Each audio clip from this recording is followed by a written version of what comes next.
Today's second date update could go very well or very poorly. Why this one? Because the dude that emailed us explained the date as the date of his life. Oh, no. Wow. Yeah. Oh, gosh. No. His name's Trevor. Trevor, what's up? Yeah. How's it going, man? All right. How are you? Good. Your email that you sent us described the date that you went on as the date of your life. Yes. It was like my life had turned into one of those ridiculous romantic movies, like Serendipity, the John Cusack. I mean, it was just, it was insane. I know. Okay. It sounds so corny, but it was. So it was totally insane. Why don't you tell us about your rom-com date? I was at lunch with a friend at the Seattle Center, and I saw this girl, like, she was eating lunch at another table. Trevor, I don't mean to stop you, but the way that you described it, now everything you say, I've just got a scene from a movie in my head. The violins All right. playing in the back. Yeah. So she was eating lunch at another table. She was eating lunch at another table, and she was probably the most beautiful woman I've ever seen. I mean, she was just gorgeous, and I couldn't hear her talking with her friend she was with, but every so often I would hear her laugh, and she was just, it was Jubal, insane. give the man a chance. Trevor, I apologize. I'm not laughing at you. Yeah, I'm he just- has a... I understand because I feel a bit ridiculous, but it happened. You asked her out. I just decided, what the heck. I went over and excused myself and said, didn't want to interrupt, but you are literally the most beautiful girl I've ever seen in my life. It's kind of cute. I would love it if you would go out on a date with me. It's kind of cute. And she said yes. Well, she kind of laughed, and she said she was flattered, but she was only in town for a few days. Okay. And I said, that doesn't matter. Let me take you for a night on the town and show you what Seattle's all about. All right. So we set up a date for the next night, and we just went down to the Pike Place Market. The place is all lit up at night, and we we had these little French pastries that are like covered in like powdered sugar. Oh, those are so good at the market. So of course I get it like all over my face, and she just laughs and she wipes it off my face. Dude, it's more adorable. Come on, right there was that's a scene from a montage in a movie, man. I'm going to start writing this up, and we're going to make royalties off this story. All right. So how did the date end? We ended just at a park, and I was just feeling. And it was a clear night that night, so the stars are out, and I start getting a little corny, and I had this little Stars now? You continue. I try to carve our initials in a tree, which I'm a total failure at. But because my pen knife is worthless. But but of course she thinks it's hysterical. Let me go back there for a second there, Trevor. One, you carry around a pen knife.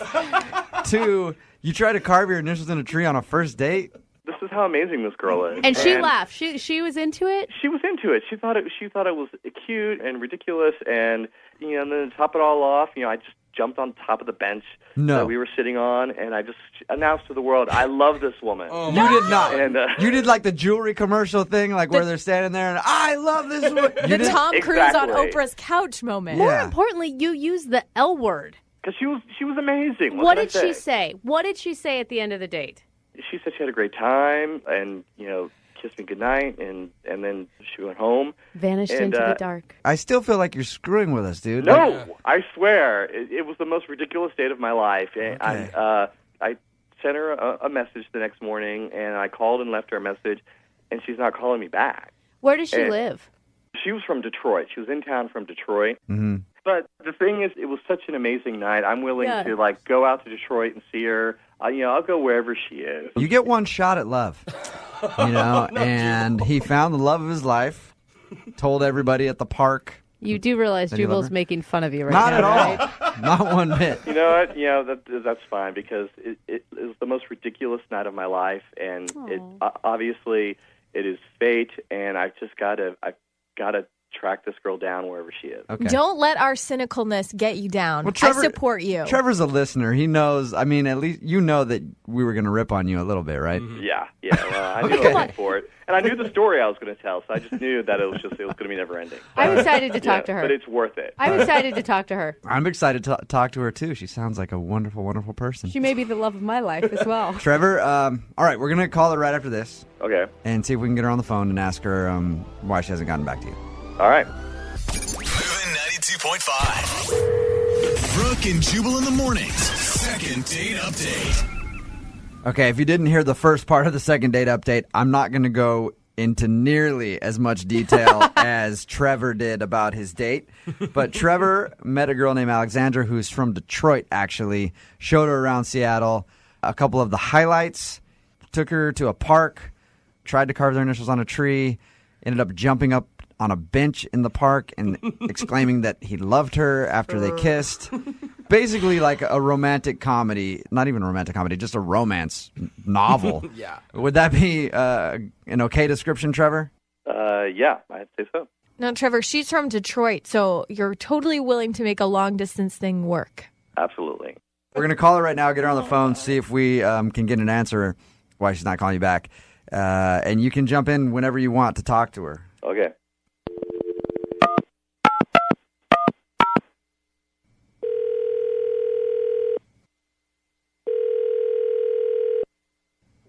Hello, Hi, can I speak to Alexandra, please? this is Alexandra.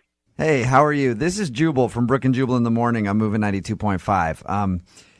I'm sure you probably have no idea who we are. No. Okay. We host a morning radio show in Seattle, Okay. and we wanted to call you to ask you a couple questions about a mutual friend. Oh. When you were in town here in Seattle, you met a guy named Trevor, Yeah. and you guys had a kind of an evening out together, right? Yeah.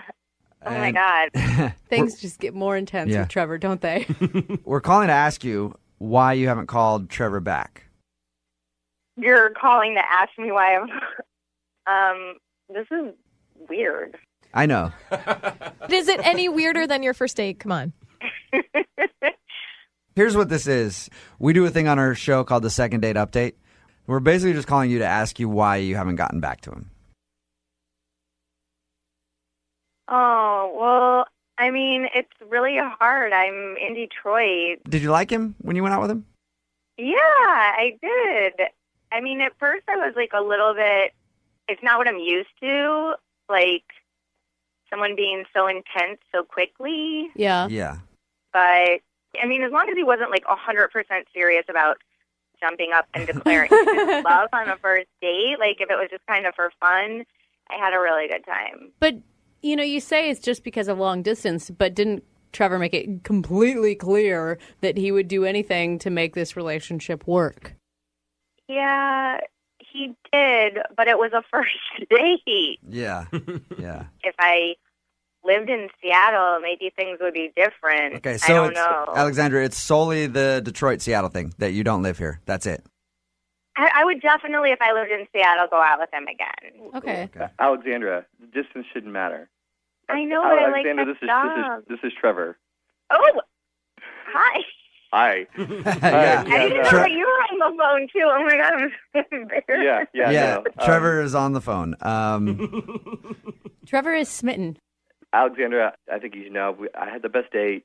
One night, it just can't be enough. It's just there was something magical there. I mean, I know that sounds incredibly ridiculous to say, but Alexandra. I would move heaven and earth to have a second date with you right now. Oh, my God. Come on, Alexandra, Alexandra. you should see the faces of everybody in the room because we're all women. You should see the faces, though, of like Brooke and Lydia seriously melting. Now, is that too much for you, or did you find that romantic, too? I have to say, I wish you could see my face right now because I'm totally bright red. I'm so embarrassed, but like that just touches. I don't know. Yeah, Alexandra, I'm sorry worried, to Trevor, that you're gonna maybe expect too much too soon. But how could I say no to? no sort of expectations. No expectations.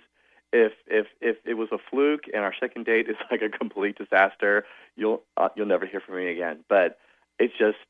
It was just too. I mean, I know I came on like super intense, and like I jumped up on park benches and ruined trees, but it was just I don't know. It was just such a crazy night, and I just feel like you just can't let something like that just happen once. There's got to be more, and you need to go for it. Alexandra, Yeah. do you believe in love at first sight? I don't know. used to think I did, and now I don't, but do you? I feel like I'm in the Twilight Zone right now. This is so weird.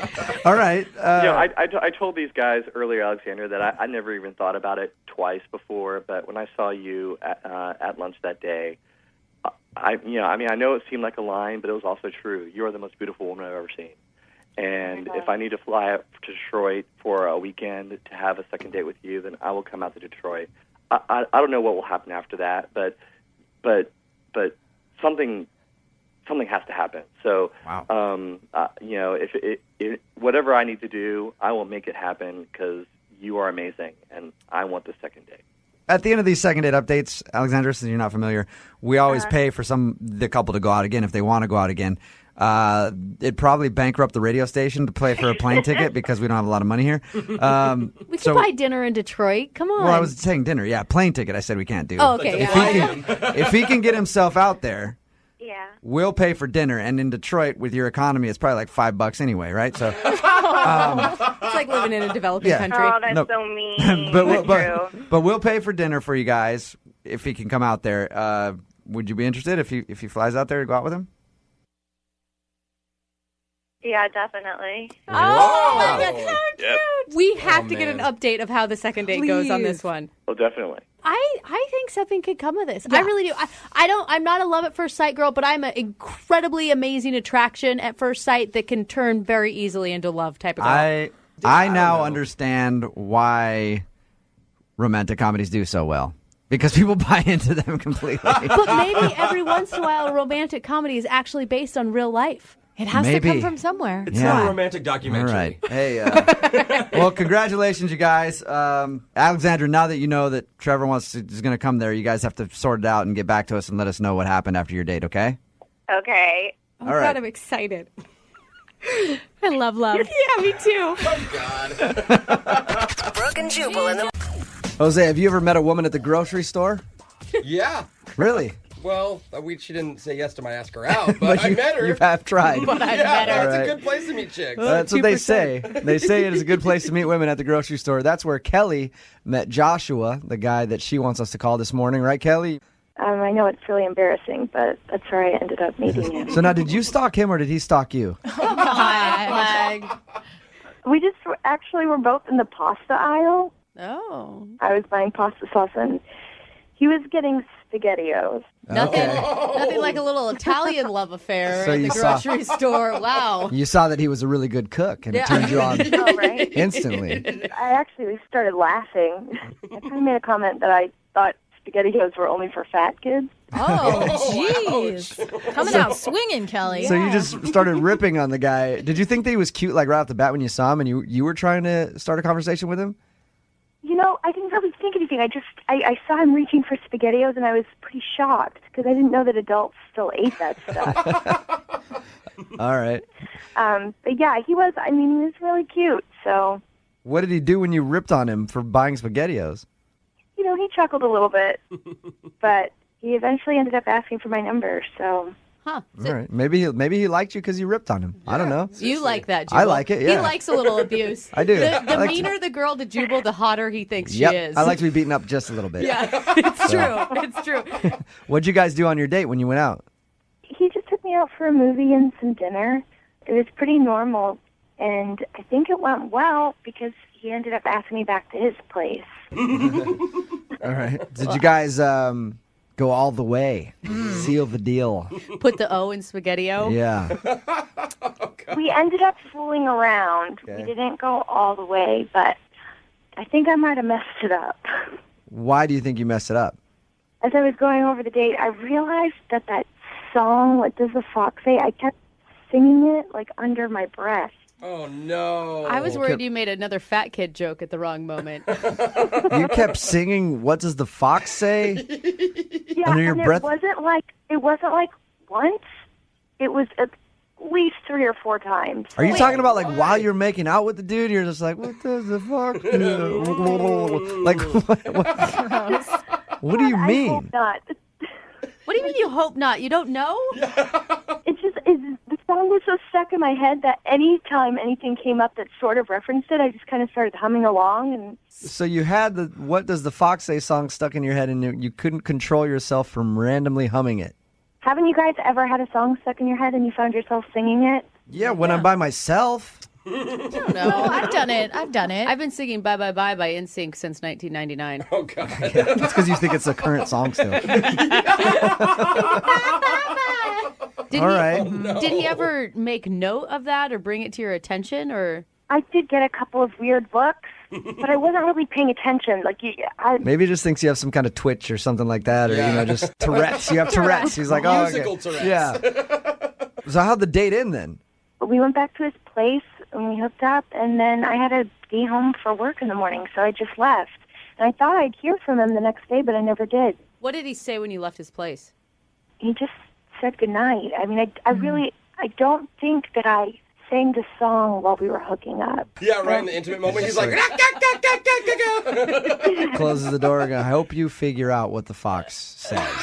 But you need to leave. So when's the last time you heard from him? I haven't heard from him since I left his apartment. Okay, and then how many times have you tried to get a hold of him? I've called him twice. I didn't try to get in touch with him the next day, but then I figured why not. But he didn't answer. All right. Well, we'll play a song, come back, call him, and get your second date update, all right? Okay. Luckily, we're not playing the song What the Fox Say. Moving 92.5. Brooke and Jubal in the mornings. Second date update. All right, Kelly, you ready to call Josh and see if you having the song What Does the Fox Say stuck in your head and humming it over and over again annoyed him to the point where he didn't want to ever see you again? Yeah, let's do it. If you're just tuning into the second date update, Kelly wants us to call Josh, a guy that she met at the grocery store. They went out to dinner and a movie, ended up back at his place.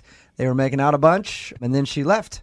She thinks it might be because she had the song What Does the Fox Say stuck in her head and was humming it all night long out loud. Would that change your mind, though, Jubal? I mean, if you got a girl all the way back to your place. It depends how annoying it was. Yeah. And if she was all the way back at my place, I'd probably be like, all right, I can deal with it for right now, but I'm not going to call her. But in the morning, I will not call her back. Yeah. But if it was like constant, I might be like, okay, this girl is just a little too much for me. Yeah, like a little too hyper or something But like still not a quite deal breaker to that. some guys. All right, you ready, Kelly? Yep, I'm ready. Okay, we're going to call him right now.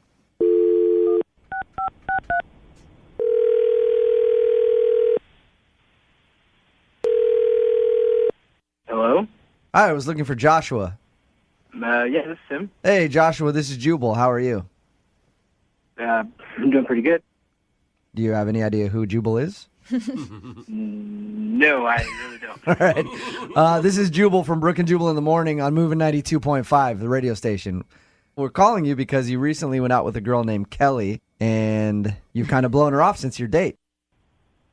Yeah, I do remember Kelly, yeah. Okay. I thought you said, yeah, I did blow her off. Yeah. You're right. That's what it sounded Yeah. like. Do you realize that you've blown her off?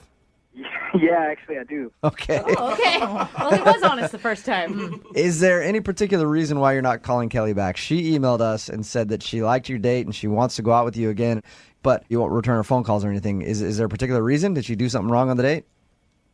Well, she was a very interesting girl. She's very interesting. What does that mean? That's usually not high praise. Honestly, I've actually never met a girl like Kelly before. And you're saying that's a good thing? Not exactly. Trying to be positive? Not the good kind of unique. Okay, we talked to Kelly, and she said that she had that song, What Does the Fox Say, stuck in her head, and she kept humming that throughout your date. I know for me, if I were to go out with a girl like that, I'd think that was kind of strange and maybe a bit annoying. Did that bother you? What does a fox say? What does that even mean? What It's does a song. the fox say? Yeah, it's a song. If you're not familiar with it, don't worry about it. It's not that great. So what's the problem then? Why aren't you getting back to her? Well, everything was going perfect, I thought, until we got back to my place. Things got kind of, hot. We started making out a little bit, and Nice. and then she took her shirt off, and then there was something there. There's Whoa, something wait. there. That's Like weird. boobs? What does that mean? Yeah, usually there should be a couple of things. Like, wait, something there. that doesn't belong? What do you mean was Something there? that didn't belong. It was more of like in her stomach region. What? She have like a tattoo or something? More like, let's say, I guess a third nipple. Oh, my God. Oh, that's so weird. I cannot believe you Josh? just did that. Out. Josh, Oh no. I am so embarrassed. Josh, Kelly's on the phone right now. Oh god. Just crap. Gosh, are you serious? That is not a third nipple. What is it What then? was it? It's a nub. It's a Oh, no. Oh, gross. It's an extra piece of skin. That's fine. Yeah, it's not a third nipple. And my ex-boyfriend actually really liked it. Oh, God. Wow. I'm sorry, Kelly. I didn't mean to laugh on that one. Oh You're god. just kissing the nub like it's his favorite. Wait. So Josh, you thought she had a third nipple and that grossed you out and you didn't want to continue it any further? It looked exactly like her other two nipples. Clearly, you're not an experienced guy if you don't know what a nipple looks like. I'm sorry. Can you guys explain to me again what it looks like in detail? I just want to know. Brooke's like getting turned on.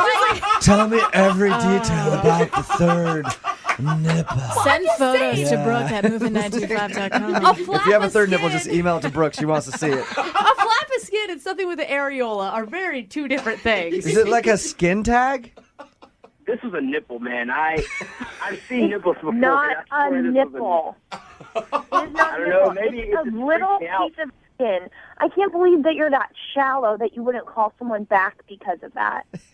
I can't believe you're that shallow to not warn me about it. You gotta let me know something, you know? Like, you gotta admit You that. seriously, that's you kind need to of- be warned about an extra piece of skin. Yes. Yeah. I agree. Is it big, come Kelly? on, Like, you how guys. big is this little nub you got? You guys. No, it's seriously, he's being a child. It's Yeah. nothing. It's a little piece of skin. It doesn't look It's anything big, like dude. a nipple. Kelly, I know what a nipple looks like. All right, at this point, I would like to ask you guys if you'd be interested in going out on a second date. We will pay for it. Josh, would you like to go out with Kelly again? Now that I know it's not an actual nipple, I guess I can get over that. Really? Hey. Okay. Yeah. Whoa. All right. Oh, awesome. Kelly, Josh would like to go out with you again and give your nub another chance. Would you like to go out with Josh? Absolutely not. No? For you, Kelly. Come on. No way. Well, he didn't know it wasn't a nipple. Now that he knows, he's willing to say, okay, I can get past it. It just looked like a nipple. I'm sorry. Yeah, well, I think that your nose is huge, and it actually resembles a penis. Oh. My nose. Yeah. And it's pretty awkward because it's actually bigger than your real. You guys are perfect. Then you guys are perfect for each other. You got Kelly with a nub on her tummy and nose Josh. I think you guys make a great couple. Brooke and Jubal. A guy named Cody is on the phone for a second date update today, and he said his date was a disaster. But in his email, he said the girl that he met actually showed up looking better than her profile picture. So I don't know how anything could be a disaster after that. Cody, how you doing? I'm doing all right. How are you guys doing? Okay, so your date was a disaster? It was. Was it your fault, Cody? It was my fault, yeah. Yeah. Okay. You know that, though. That's good. Find out more about that in just a second. But first, tell us about the girl you want to call. What's her name? Her name's Natalie. Natalie. And you said she actually showed up looking better than her profile picture? That's rare. Yeah, I mean, we met on Tinder, and I got to the bar early because I wanted to be there to kind of scope out a good place to wait and just to be ready. And, you know, she walked through the door, and, yeah, she looked even better than she looked on Tinder. And Awesome. Did you act shocked when you talked to her? Like, oh my God. Hopefully not. I was like, oh, man, you looked only okay, but no. Yeah. That could have been a disaster. Like, you are horribly photogenic. Like, in person, way more beautiful. You take terrible pictures. Not at all. What was your actual interaction like? So she came in, you know, she saw me, she came right over, gave me like a big hug. And I have to admit, I was like immediately really nervous. Like, okay, is this too good to be true? Everything's got to go well. And, you know, so we're like looking over the menu to order a drink. And she was like, you know, hey, would you mind doing Jello shots? Whoa. Dude, I like this girl. Yeah. Right? So I'm like, who's going to turn down Jello shots? This is really going great. And so we're like doing Jello shots, and she's talking about like family vacations to her family's lake house. And Awesome. like she's, you know, like really opening it up right off the bat. Like she's talking about taking you to her family vacation spot or just in general? She was talking about it in general, but I felt like she was maybe going there. But Okay. Plus, you might have been drunk or something at that point. I mean, it doesn't sound like a disaster at all, unless those Jello shots led to more Jello shots, which led to other kinds of shots, and then it became a disaster. it was not a disaster at that point, but hang with me. We're getting to the disaster part. Okay. So honestly, I'm feeling like everything's going great, right? She looks great. She's opening up about her family. Maybe she's going to invite me to, this lake house. We're getting kind of drunk. And I start to notice this smell. At the bar? Uh-huh. Oh. And I'm like trying to sniff around a little bit without being too obvious. And after a few minutes, I'm like, oh, crap. It's me. Not, oh, crap. I didn't crap myself. Didn't mean to say, oh, crap. I was going to say, that would definitely be a bad thing to do on a date. So you smelled? Yeah, I smelled. I don't get it. Like you farted or what? Like deodorant? No, BO. I mean, I plan on going home after work to shower, but work went a little too late. Oh. It was like one of those in-betweens where like I didn't have enough time to go home to shower, but I had more than enough time to get to the bar, so I took a walk there. Oh. Okay, so you're nice and ripe. Ripe, yeah. And then, got really nervous right off the bat, which I'm sure kicked into all of that. It just was, it was a hot mess. Mm-hmm. So what'd you do? Just keep your arms to your side the whole time? No, I excused myself to go to the bathroom and tried to wash my pits, wash a little down there because the Jello shots had me feeling optimistic. Down there too. So you took a little hooker shower in the bathroom. Yeah, sure. That sounds about right. And I used the hand soap, and I came back, and almost immediately it started to sting down there. Wait, you put hand soap down there?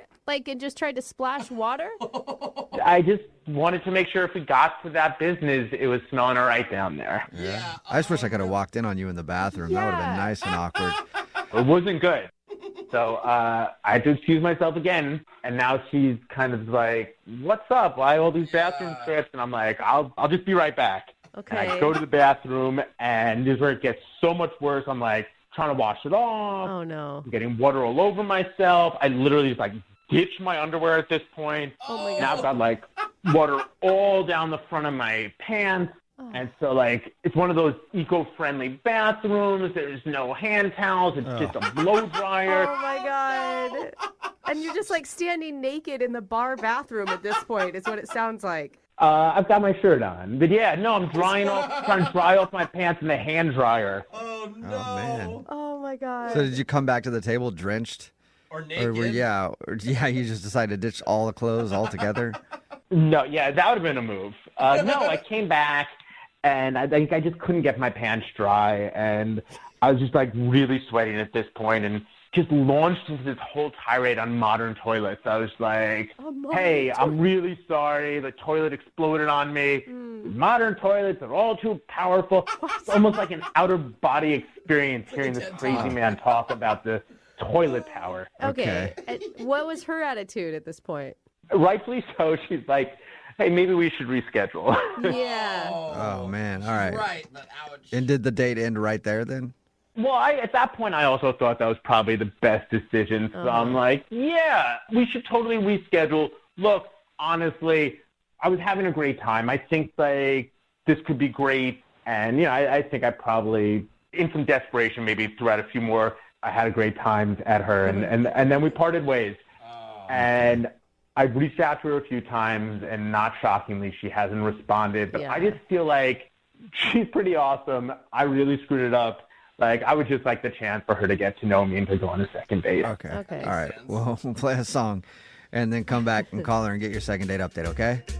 Sounds good. All right, hang on. Moving 92.5. Brooke and Jubal in the mornings. Second date update. If you missed the first part of today's second date update, a dude named Cody is on the phone, and he didn't get intimate with his date on his first date, but he did get intimate with a hand dryer in a bar bathroom. If you missed it, Cody went out with this girl named Natalie. He met her on Tinder. She showed up actually looking better than her profile picture. But during the date, he noticed that he smelled a bit funky because he hadn't showered. He didn't have time to do that after work. So he went into the bathroom and tried to clean up using the hand soap in the bathroom. But after his first try, he went back to the table and he washed his downstairs, and it started to sting a little bit because he didn't get all the soap off. So went back to the bathroom and tried again, and then just ended up getting his pants all wet, and it was awkward when he went back to the table. And they decided to end things there, and he hasn't heard from her since. Cody, you ready to do the second part of your second date update? I'm ready. And are you wanting to be fully honest with her? Because honestly, like if you said, hey, you were really beautiful, I got really nervous, I had a funk going because I was at work, I tried to fix it, and things just went wrong. Like, I feel like she should be understanding.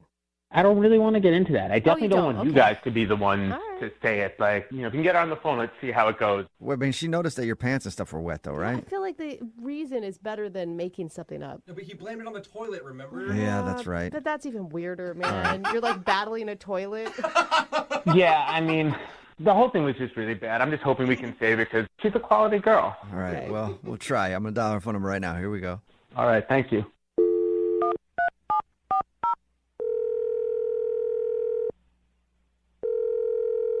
Hello, Hi, may I speak to Natalie, please? this is Natalie. Natalie, how are you? This is Jubal from Brooke and Jubal in the morning. I'm good. I'm sorry. Who is this? Jubal from Brooke and Jubal in the morning. It's a radio show. Oh, okay. How can I help you? Hi. Well, I don't know. Have you heard of the show before? It sounds a little familiar. I'm not sure exactly. Well, the first thing you can help with is maybe listening once and seeing if you like it. And then other than that, we got an email about you from somebody who does listen to the show. Okay. So we do a segment on our show called the Second Date Update. That's where if you go out on a date with somebody and then end up not calling them back after, they can email us to get you on the phone and ask what happened. Oh, okay. Yeah, I think I have heard of this before. It's that like roses, something to do with like roses, right? No, very similar though. Similar, but no, it's a little bit different. But you went out with a dude named Cody, right? Yeah, I did. Okay.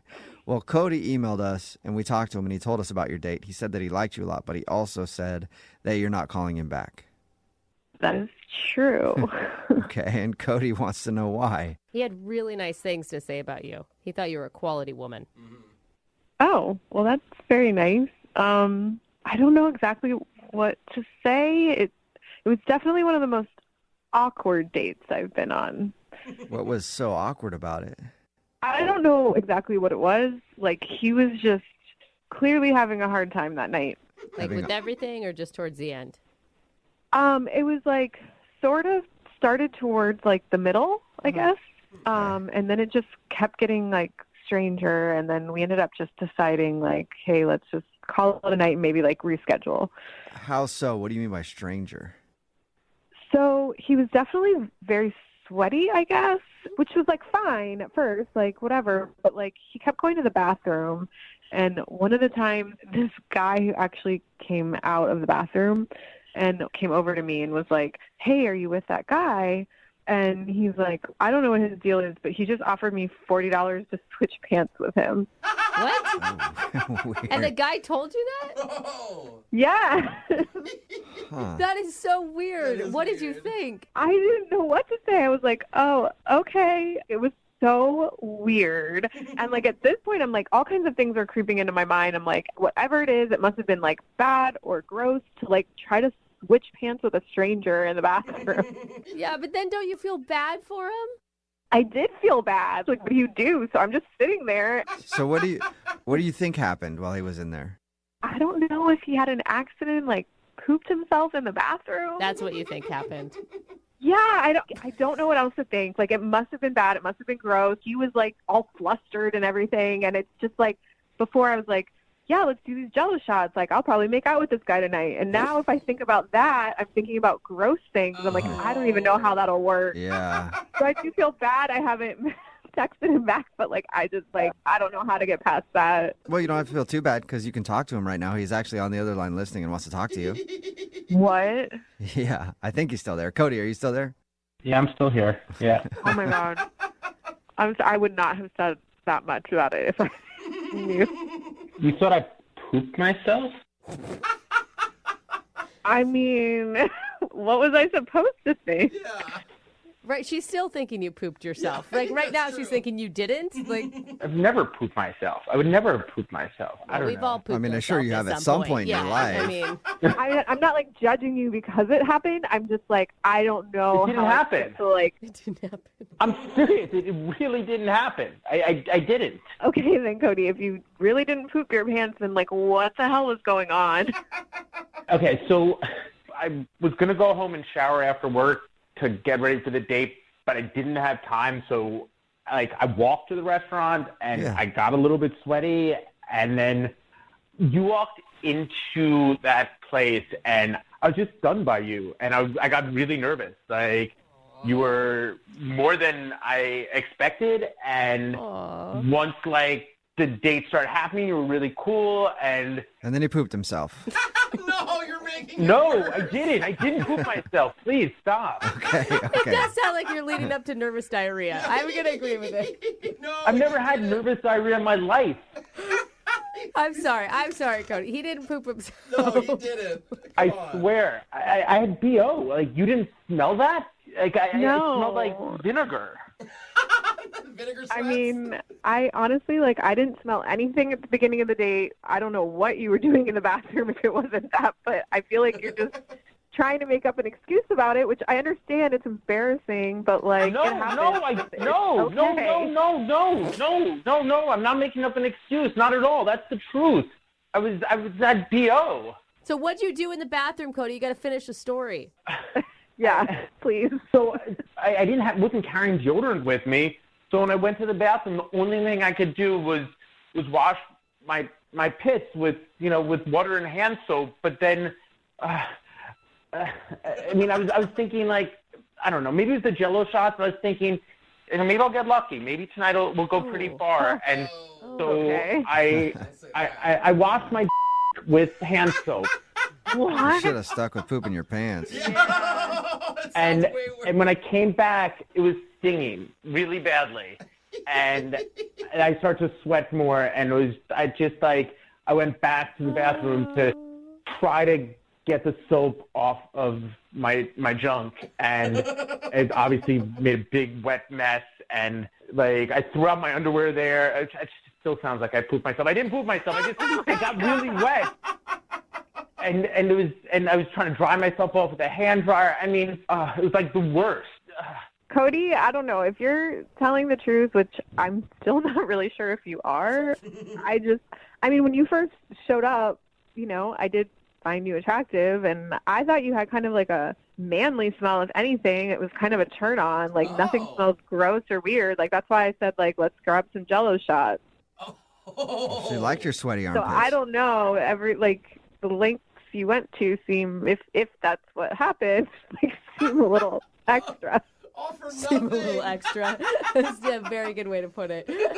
I mean, to hear you say that when you felt that my smell was manly, it's so frustrating to hear. I mean, like, I went through all those steps. I did all that craziness, and you actually liked the smell. It's, I feel so stupid. Well, Natalie, would you like to go on a second date with Cody? We'll pay for it. He can get all sweaty before he shows up and knows that he doesn't have to take a shower in the bathroom. It's actually a really good sign, Natalie, that you have that type of chemistry with this dude. Yeah, it's true. I'm serious. I mean, we did. That was before. Like, now I still don't know. I don't know. Come on, who doesn't want to start their love story with a good poop story? I mean, I don't. That's the problem. I don't, but I don't know. Well, knowing now that he didn't go to the bathroom on himself, he was just feeling sweaty and gross. Would you like to go out with him again? Give him another chance. Yeah, come on, we'll pay. I mean, like, if it's not true, all that stuff makes him seem a little crazy. But, like, I don't know. I promise I'm normal. I promise to just... It's always... Yeah. Normal. That's what normal people always say, Cody. I know. I was like, that's what you want to hear. I do feel bad about not texting him back because I did say we'd reschedule. So, I mean, I'm not promising anything. I just want to, like maybe we can meet up, a little friendly-ish and just see how it goes. Is that good? I'll take it. All right. Well, there you go. Right now. Good. Well, congratulations, Cody. You got a second date. Kind of. I'm going for a run right now. Yeah, get nice and sweaty. Brooke and Jubal in the morning. Brooke and Jubal's second date update. I think the best way to make a first impression on a first date is to show her your rage issues right away. You know what I mean? Just rage on the first date the whole time. Usually ladies like that a lot. Yeah. Like anger to turn us on. Yeah, they do. Oh, they love it. That's why Adam is on the phone right now. He emailed us about a date that he had that he feels didn't go so great because he was a little angry when he showed up to his date. Oh, no. Adam, how are you? Hey, guys. How are you? I'm good. Hey, man, first of all, I will say I read your email, and the issue that you had in getting to your date and the way you acted on your date, I can't blame you. I think I would have acted the same way. I've been in this situation a lot. But go ahead and tell everybody about how you met the girl that you want us to call today. So her name was Ren. Ren? And, it was one of those, like, friend of a friend thing. We were both single. They set us up. Thought she was real good looking. I was really attracted to her. Looking through her pictures, it really seemed like she was going to be a good fit. So I was pretty stoked on the date from the beginning before we even actually met for the date. Right, before you met and showed her your angry side. Dude, I didn't mean to show her my angry face. That wasn't the goal of the date. Yeah, but in your email you said you got there and you just raged for the whole time pretty much, and you felt kind of awkward about it. Explain what happened. I mean, I gave myself plenty of time to get to coffee. Last thing I want to do on a first date is show up late. And all of a sudden, like out of nowhere, this ass turns into the lane in front of me and starts going like 20 miles per hour. And I wasn't running late, but this guy, I felt like he was messing with me because I'm just sitting there. And I'm beeping and I'm honking and I'm trying to be nice first. And then I just lose it. I flip a switch and I start going crazy on this guy. And he's just such a ass because I'm just trying to get somewhere. Adam, you are see, still you're angry. already raging with us. We're just trying to ask you. He was an ass guy. Okay, yeah, no, hey, dude, Adam, you're talking to the king of road rage right here. Yeah. I'm constantly pissed off in my car, now. so I understand. You're still shaking. So, you were angry about this dude. Yeah, well, of course I was angry. Yeah, Okay. but this guy who pulls in front of me makes me 10 minutes late, and that pisses me off. And I tried to let it go, and I guess it was just nervous energy. I just kind of wouldn't shut up, and I just talked nonstop pretty much the whole date. Were you talking about this guy the whole time? Pretty much.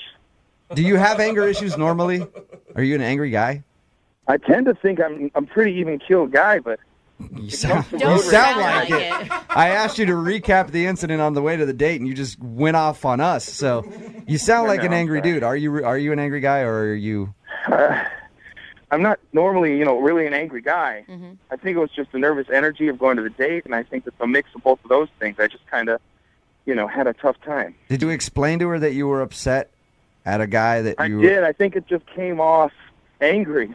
Yeah, I can see how that happened. Did she comment about your anger? Did she say, like, whoa, you're still pretty upset about this? Not really. I mean, she was pretty quiet about it. She was really quiet. Probably quiet because she was scared for her life. People get that way.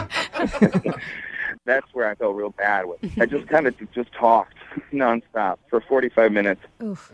Did she get a word in edgewise? I mean, not much. All right, really. So you talked at her the whole time. Well, I mean, at the end, I said to her, I asked her about going out on another date, and I apologized to her, and I said that, I'm not normally like this and all this stuff, and we slapped five. Oh, no. You high-fived at the end of the day? Oh, Adam. Well, I wasn't going to kiss her. I was, like, sweating from being so nervous and pissed off. What kind of five are we talking about here? Like on the side, down low, high five? Up high. Up high, all right. So you gave her a high five to say goodbye. Oh, she probably didn't want to do a fist pound because she thought you might break her hand. Seriously. Did you ask to see her we again? did interlock fingers, though, guys. Oh, nice. That's almost a handhold. You almost held her hand on the first date. Did you ask to see her again? Well, yeah, we talked about it, and I mentioned I'd throw her a text, and I texted her a few times, and I haven't really heard back. So I'm kind of curious. I know it didn't go great, but I thought it ended good. After you apologized to her, did you say, oh, I totally understand, I've been there before, or? Not so much. And so she seemed upset. Yeah, I mean, I told her. I said I told her that, my energy level was off, and I was really nervous for the date as it was. And then this happened, and it just totally threw me. And I feel horrible about it, and I told her that, and she seemed receptive to it. Yeah. But this whole situation, it didn't go well, and I really want a second chance because I think her and I could really do well together, and I think that even with my anger issues, the little bit of road rage and stuff, I feel like a girl like her could really calm me down. Okay. Oh, that's kind of sweet. All right, well, we'll play a song, come back, call her, and get your second date update, okay? Great, thank you, guys. All right, try not to freak out. Hang on. Moving 92.5. Brooke and Jubal in the mornings. Second date update. Adam is on the phone with us. He wants us to call a girl named Rin today for his second date update. They went out, met for coffee. He was 10 minutes late and ended up being very frustrated from a road rage incident that made him late. Feels like he just vented about the thing the whole time and was just angry and didn't even let her get a word in edgewise while they had their coffee date. Adam, you about ready to give her a call? I'm ready, man. All right. I was thinking about this. Most girls, when they list the traits that they like in a potential mate, they usually say something like, I like a guy who's sensitive, a guy who's caring, good job, very responsible. They usually don't list potential homicidal maniac as a good quality. So that's probably why she's not calling you back. I mean, if you went on a first date with somebody and they showed up a little late, first of all, that's one strike against you, and then proceeded to just be angry the whole time, I doubt you'd be so willing to call him back, too. I mean, I think that's kind of the issue, and that's why I'm trying to make it work with her again, because I really do feel like I had a bad representation. You want a do-over. Yeah, I just want to try one more time. You know, I want to kind of show Ren the Adam that I really am. Okay. And you think this call is going to do it for you? You've got a level head on you right now. Yeah, I feel like I'm pretty zen right now. Just don't make him wait any longer for the phone call. Don't make him late for the second date update. Can we just get this going so I don't get pissed off about it? Okay. All right, I'm going to call it right now, man. Here we go.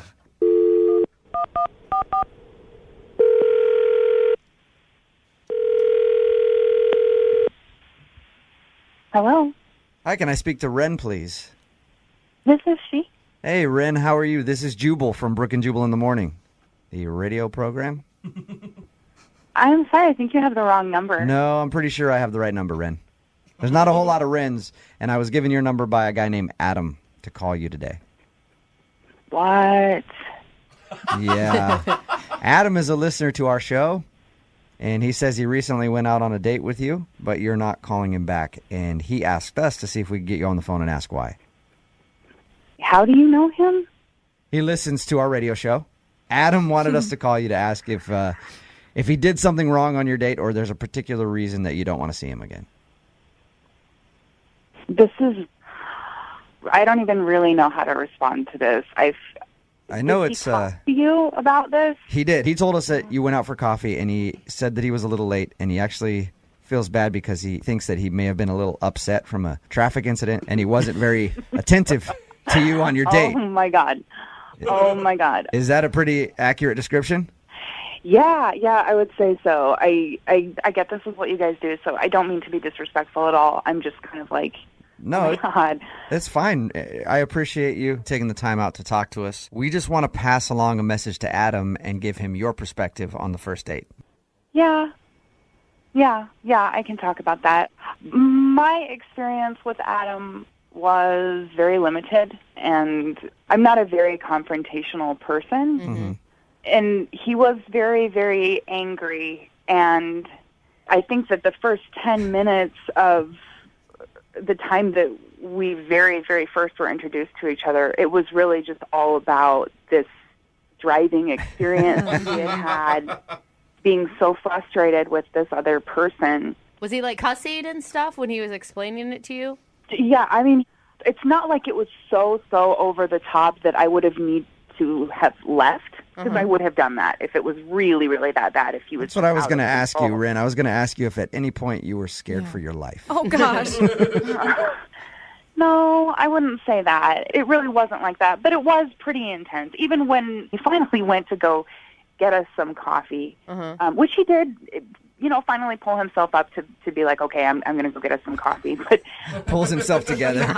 Even in that moment when he goes to order the coffee, I can hear him from all the way at the other end of the shop, and he's ordering, and he just sounds aggressive. So was he like yelling at the barista and stuff like that? I'm just trying to. I said grande! I'm picturing him just tearing up this Starbucks or wherever you're at.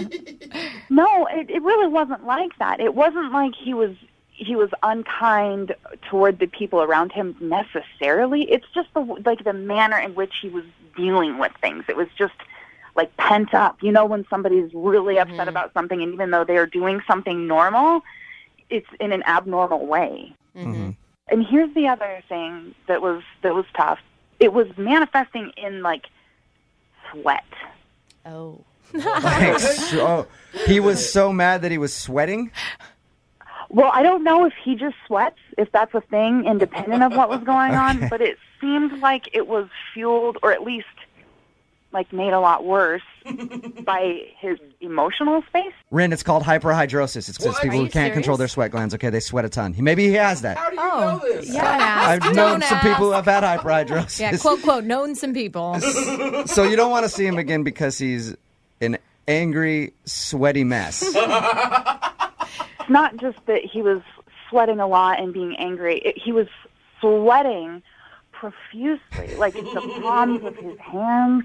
There was sweat dripping down him and then collecting, like under. I'm trying to think of the right way to say this. Like man boobs, you know. Oh, is Adam taking steroids? Oh gosh, he sweated out his whole shirt, like dark, just covered in sweat. Oh man. It stains, boob stains. Yeah, that's bad. If he's pitting out a little bit, that's kind of like, whoa, man, you sweat a lot. But if he actually, his whole shirt was sweated out. I don't think that's being. That's what I was concerned about, because I know that when I'm upset, like I'll sweat a little bit, and that's normal. But it was, whoa, it was so much. I'd be curious to find out if it's an issue or if it's just his anger that makes him sweat like that. Aren't you curious to at least know? Honestly, maybe he's a really great person that just had a really bad day, but I just don't want to deal with it. Okay. I really don't. That's cool. Thank you for giving us an answer. I appreciate it. But I really need to find out about this sweat, and that's why I'm glad you're still on the phone, because Adam is also on the phone and heard everything you just said. Oh, my God. Are you kidding me? No, I'm not. I'm sorry. Hi, Ren. Oh, my God. First of all, I'm really, really sorry. Look, this is really. I'm sorry, and then I'm also like annoyed to be put in this situation. But I am sorry if you heard things that I said that are unflattering. Oh my God! You don't need to feel bad, Ren. Pretty much everything you said is true. Oh no! I mean, I can kind of explain the sweating thing, the anger stuff. The sweating thing. Let's start with that. Point one. So, I mean, I threw a hoodie and a coat on, and it ended up not being as cold out as I anticipated.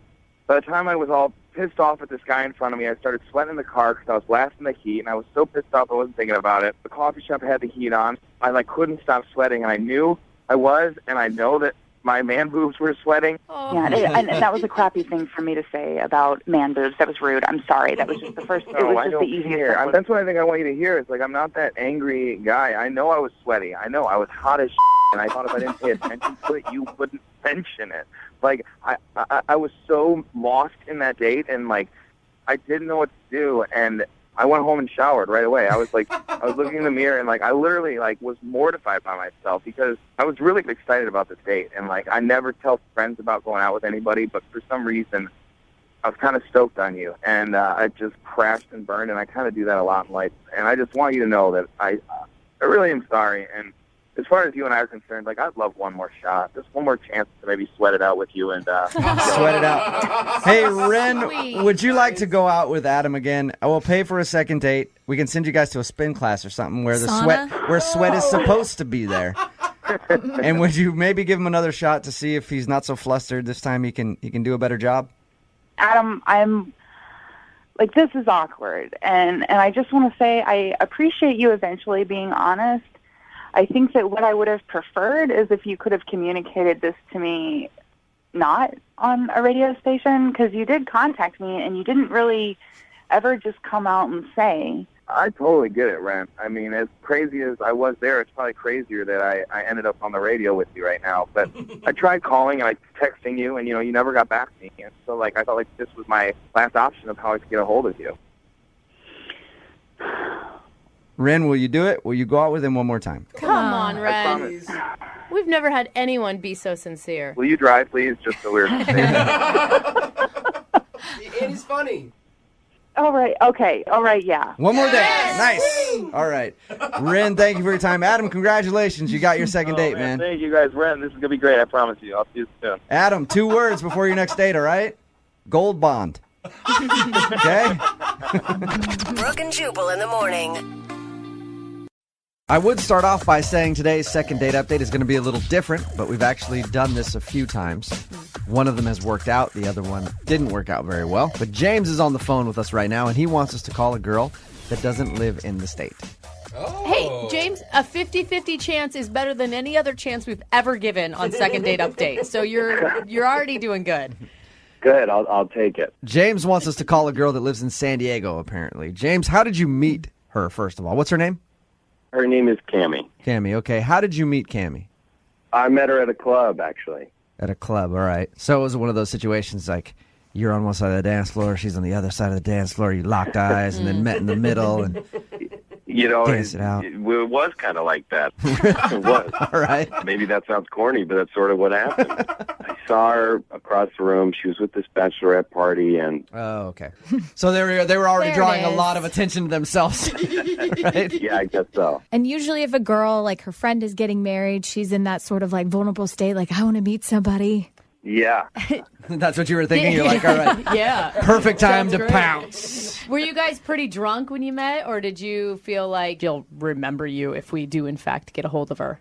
Yeah, she'll remember me. I mean, we've been talking a little bit. Absolutely. Yeah, I was going to say this is kind of different because you're not technically being blown off by Cammie. It's more of that you live here and she lives in San Diego. Yeah, that's definitely, a big part of it. Have you talked to her about any of that at all and let her know that you want to date her regardless of where she lives? We did kind of get into that at the end of the night. I was just like, listen, this is a real connection. I feel something here. I hope you feel something here. Did you guys, make out at the dance club, too?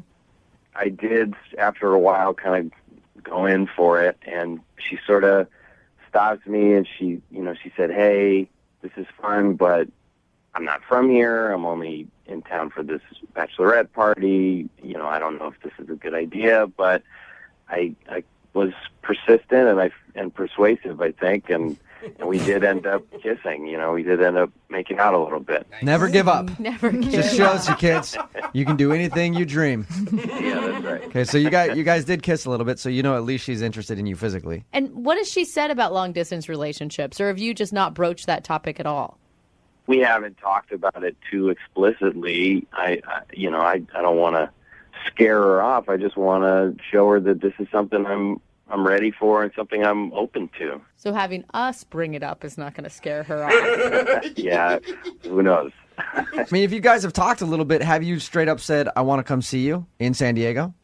I did. That's kind of the last thing we talked about. I said, hey, I want to come out. I want to see you. That is really intense. Is that something you said at the club, or did you go back to your place? That was at the club, but it was after we had been talking for a while and, really hitting it off. And it didn't feel crazy to say, it felt like a real honest thing in the moment, if that makes sense. So what did she say to you when you were like, hey, I'll go to San Diego right now? She said, I don't think that would be a great idea. Oh. Okay, so she's actually said that, but you still want to call her and try to come see her. Well, she was out at this bachelorette party. She had a lot of stuff going on. It was kind of sudden, but so this was that night when you met her. Yeah. Okay, I was thinking you guys were texting about it. All right, so that night she said, no, you can't come see me. You were already asking to come down and see her that night. Maybe that was a little too much for her. Or she's not single. That's the first thing that comes to mind when he says that. No, I don't think that's true. I don't. She made out with you. Yeah. If a girl makes out with you, it still doesn't necessarily mean she's not single. I know that. I know. I'm just trying to look for some sort of silver lining here. Sometimes for people James. cheat, just Yeah, to maybe let you a know. little bit. It does happen, I No. guess. So what are you hoping to get out of this? You already know that she lives in San Diego. Do you want to be like, hey, can we date long distance? Do you want to say, hey, I want to fly down there and go out with you? What are you hoping to accomplish? I see this girl as a real potential long-term partner. I feel like there's a real future there, and I'll do what I need to do to make distance work. I feel like there are options. It's 2014. Wow. There's Skype. That was quite a night at the club. Well, I don't meet a girl like that every day, and it was special, and I don't want to let it go. Well, we'll play a song, come back, call her, and get your second date update, okay? Okay, sounds good. All right, man, hold on. Moving 92.5. Brooke and Jubal in the mornings. Second date update. All right, James is on the phone. He wants us to call a girl named Cammie. She's actually from San Diego, was in town for a bachelorette party. He can't really tell if she's into him or not, but he's willing to do whatever it takes to get another date with Cammie. James, let me ask you this before we make this phone call. You met Cammie in the club one night. Yes. Why is this so important to call her and try to go on a second date with her? I mean, this happens all the time. You meet someone in a club, you hang out for a little bit, maybe even kiss at the end of the night like you did, and then you just chalk it up to, hey, that was a fun night. Like, what is it about Cammie that is so special that you want to call her and either fly down there or get her to fly up here? I don't know, however we're going to do it to get you a second date. Well, she's not just another girl in the club. She had this quality about her that was just so attractive to me, and she's the kind of person that I feel like I could really see myself with. Are you hoping that this is like some big romantic gesture and she's just going to fall head over heels that you called the radio station to do this? I mean, maybe, I want it to work out. I want to do whatever I can, You've been texting not a 206 number this entire time, right? Like, she for sure lives in San Diego. Yeah, it's an 858 number. Okay. So sometimes girls tell lies to people they meet at the club.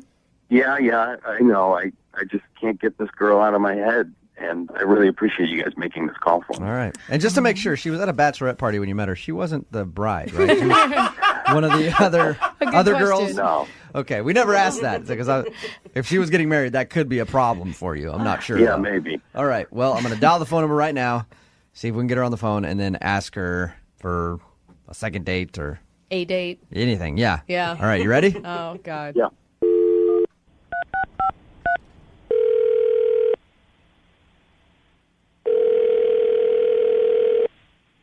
Hello.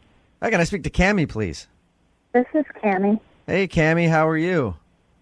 Fine. How are you? Who is this? My name is Jubal from Brooke and Jubal in the Morning. It's a morning radio show.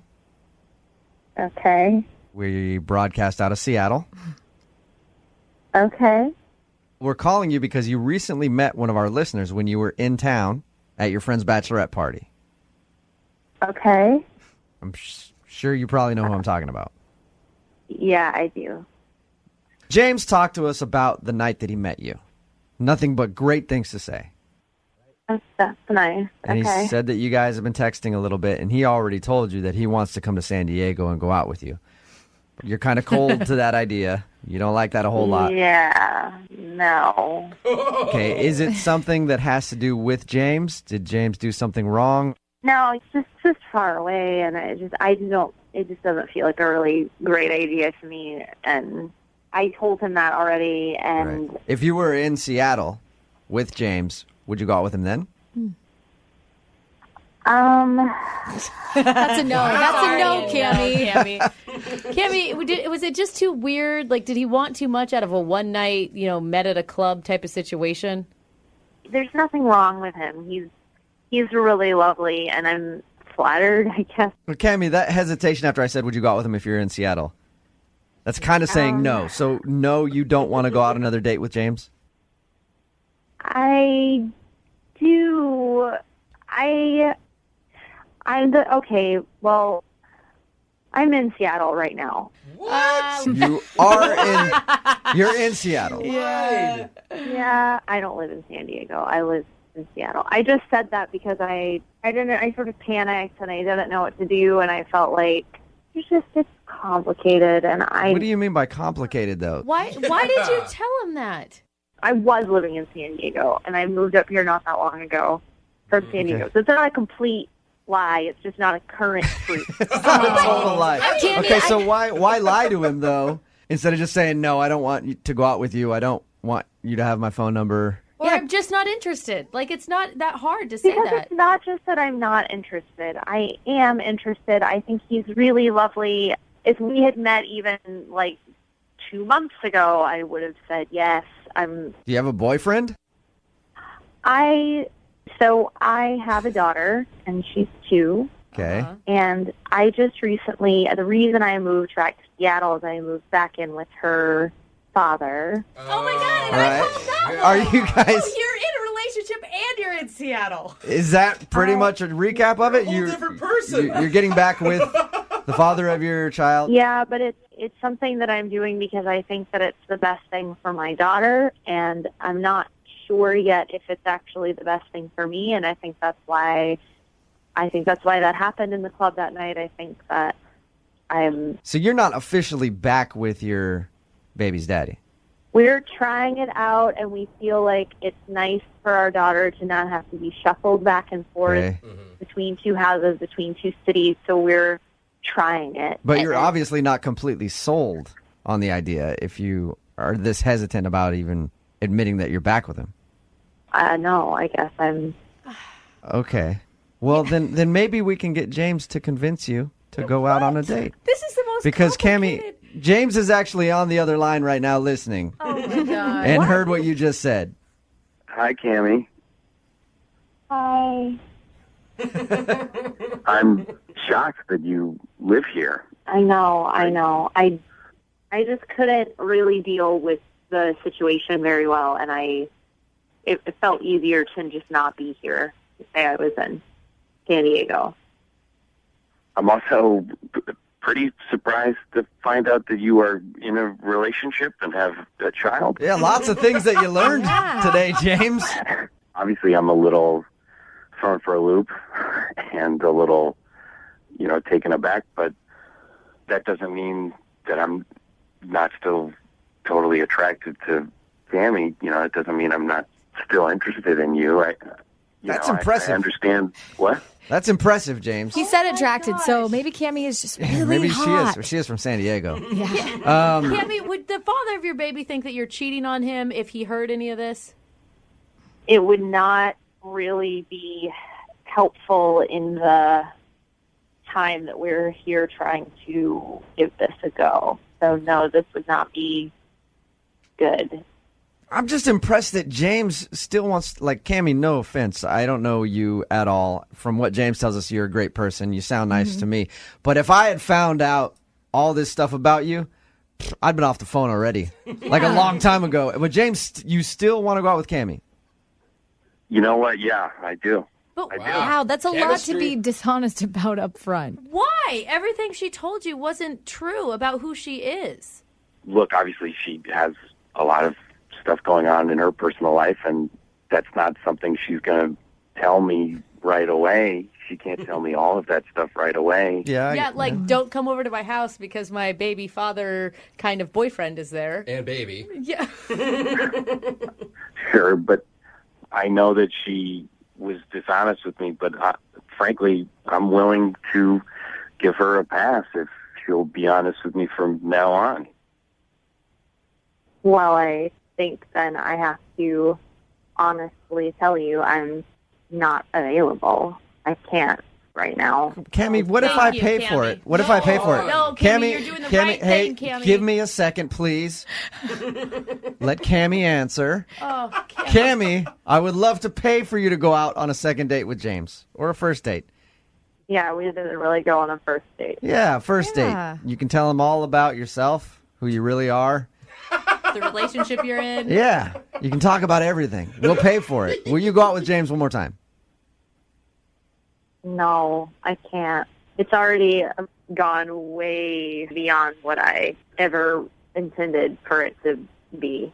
All right. If I was in a different season or time in my life, I would absolutely go on a coffee date or a So, camp. in the off chance that your current situation doesn't work out and you break up with the father of your kid, you'll go out with James again? You'll keep his number and maybe get a hold of him? Yeah, I guess I'll call you guys and then... Cammie, before you go, I just want to say that I think you're an incredible person, and I will wait for you. You'll What? You're gonna wait and see what happens. I'm gonna wait. In I'm hopes. gonna wait. How Wow, long? Cammie, how do you feel about that? He said that he's gonna wait and see what happens in your current relationship so that he can possibly go out with you. I do not think that's a good idea. No. Come on. Well, it's what I'm going to do. James, Right. We'll see how it works. Good luck, But James. I believe in it. Cammie, since you won't go out with James again because you're currently living and trying to get back together with your baby's daddy, can James at least babysit from time to time so he can see you when you guys have a date night or something? Brooke and Jubal. Brooke and Jubal's second date update. Remember, if you want a second date update, just email us, brookandjubal@moving925.com. In your opinion, what's the worst first date food to eat? Anything like garlicky or Greek. smelly. Yeah. Greek food. Or that can get stuck in your teeth. Poppy seeds, spinach, green things. I like how the vegan's like poppy seeds. Who's going? Hey, you want to go out for some poppy seeds? They're great on salad. Come on. We've got Peter on the phone right now. Peter, what's up, man? Hey, guys. Your email said that you went with a girl named Alice for Thai food on your date. Yeah. Okay. Yeah, it was. I thought it went well. Like it was a regular kind of date. I picked her up and we drove over and got some Thai, and the conversation seemed to go pretty good. And yeah. So I'm not sure. How did you meet Alice? We met on Match. On Match, okay. Okay. What was the difference about this date compared to the other ones? I felt like we connected. Like I thought she was really attractive. She was pretty, has a great smile and really positive attitude, which I liked a lot. And the only thing I could think of like that I'm kind of wondering about is at the end of the date when I dropped her off. We talked a little bit and I hugged her and I thought, okay, I don't want to push it. Right. And that was that. And I'm wondering if that sort of put me in the friend zone or what. Maybe I should have come on a little stronger. I don't know. Or you think maybe that you choked and didn't try to kiss her, and then she's like, all right, well, maybe he doesn't like me very much? Yeah, or maybe she just thought, oh, he just wants to be friends or what. But since the date, I've called her once and I texted her once. I don't want to, again, I don't want to be like overbearing, but I haven't gotten a response at all. So I don't know what's going on. I don't think after an internet date that you'd want to kiss because you don't know anything about that person. I don't want to be, you don't want to come on too strong or seem like a creep or something. So I just thought, okay, a hug. If I meet a girl on the internet, normally we're doing a lot, but that's because I meet them on Craigslist, not Match. It does say a lot, though, that she was trusting enough to give him her address to pick him up. Yeah. Because usually on an internet date, you're going to meet somewhere. Yeah, and so I thought that was a good sign, but I don't know. I'm not sure what happened. I'd like to at least know if she is interested or not. Was there any awkward moment on the date at all that you can think of? Honestly, I couldn't. I thought about it.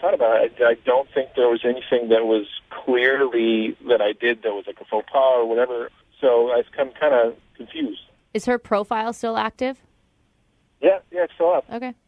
So maybe it's just that she wasn't interested and didn't know how to say it or what, but I would like to find out. Okay. All right, well, we're going to call her right after this, see if we can get her on the phone and get an answer for you, okay? Thanks. All right, hang on 1 second. Moving 92.5. Brooke and Jubal in the mornings. Second date update. All right, Peter, you took Alice, the girl that you emailed us about for the second date update, out to Thai food on your first date. Yes. Maybe she didn't call you back because she was allergic to peanuts and had a huge allergic reaction when she got home. And if that was the case, we did have pad thai, too. So oh, really? And from what you say, Peter, the date went perfectly normal. It felt like it went well to me, so I'm not sure exactly what happened, and I would like to find out. Okay. Sometimes you can feel, I'm not sure, this feels a little wonky or whatever, but this was really kind of a surprise. Okay. All right, I'm going to call her right now, and you can jump in whenever you want, okay? Sure.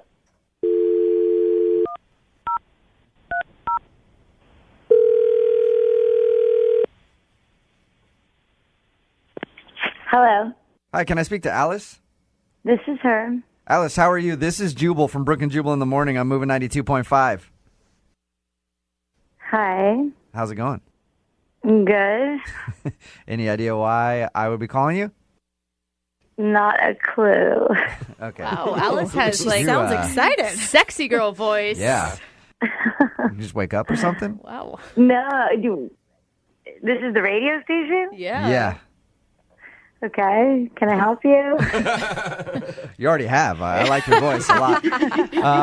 I'm calling because I actually wanted to talk to you for a second about a mutual friend that we have. Okay. Who's that?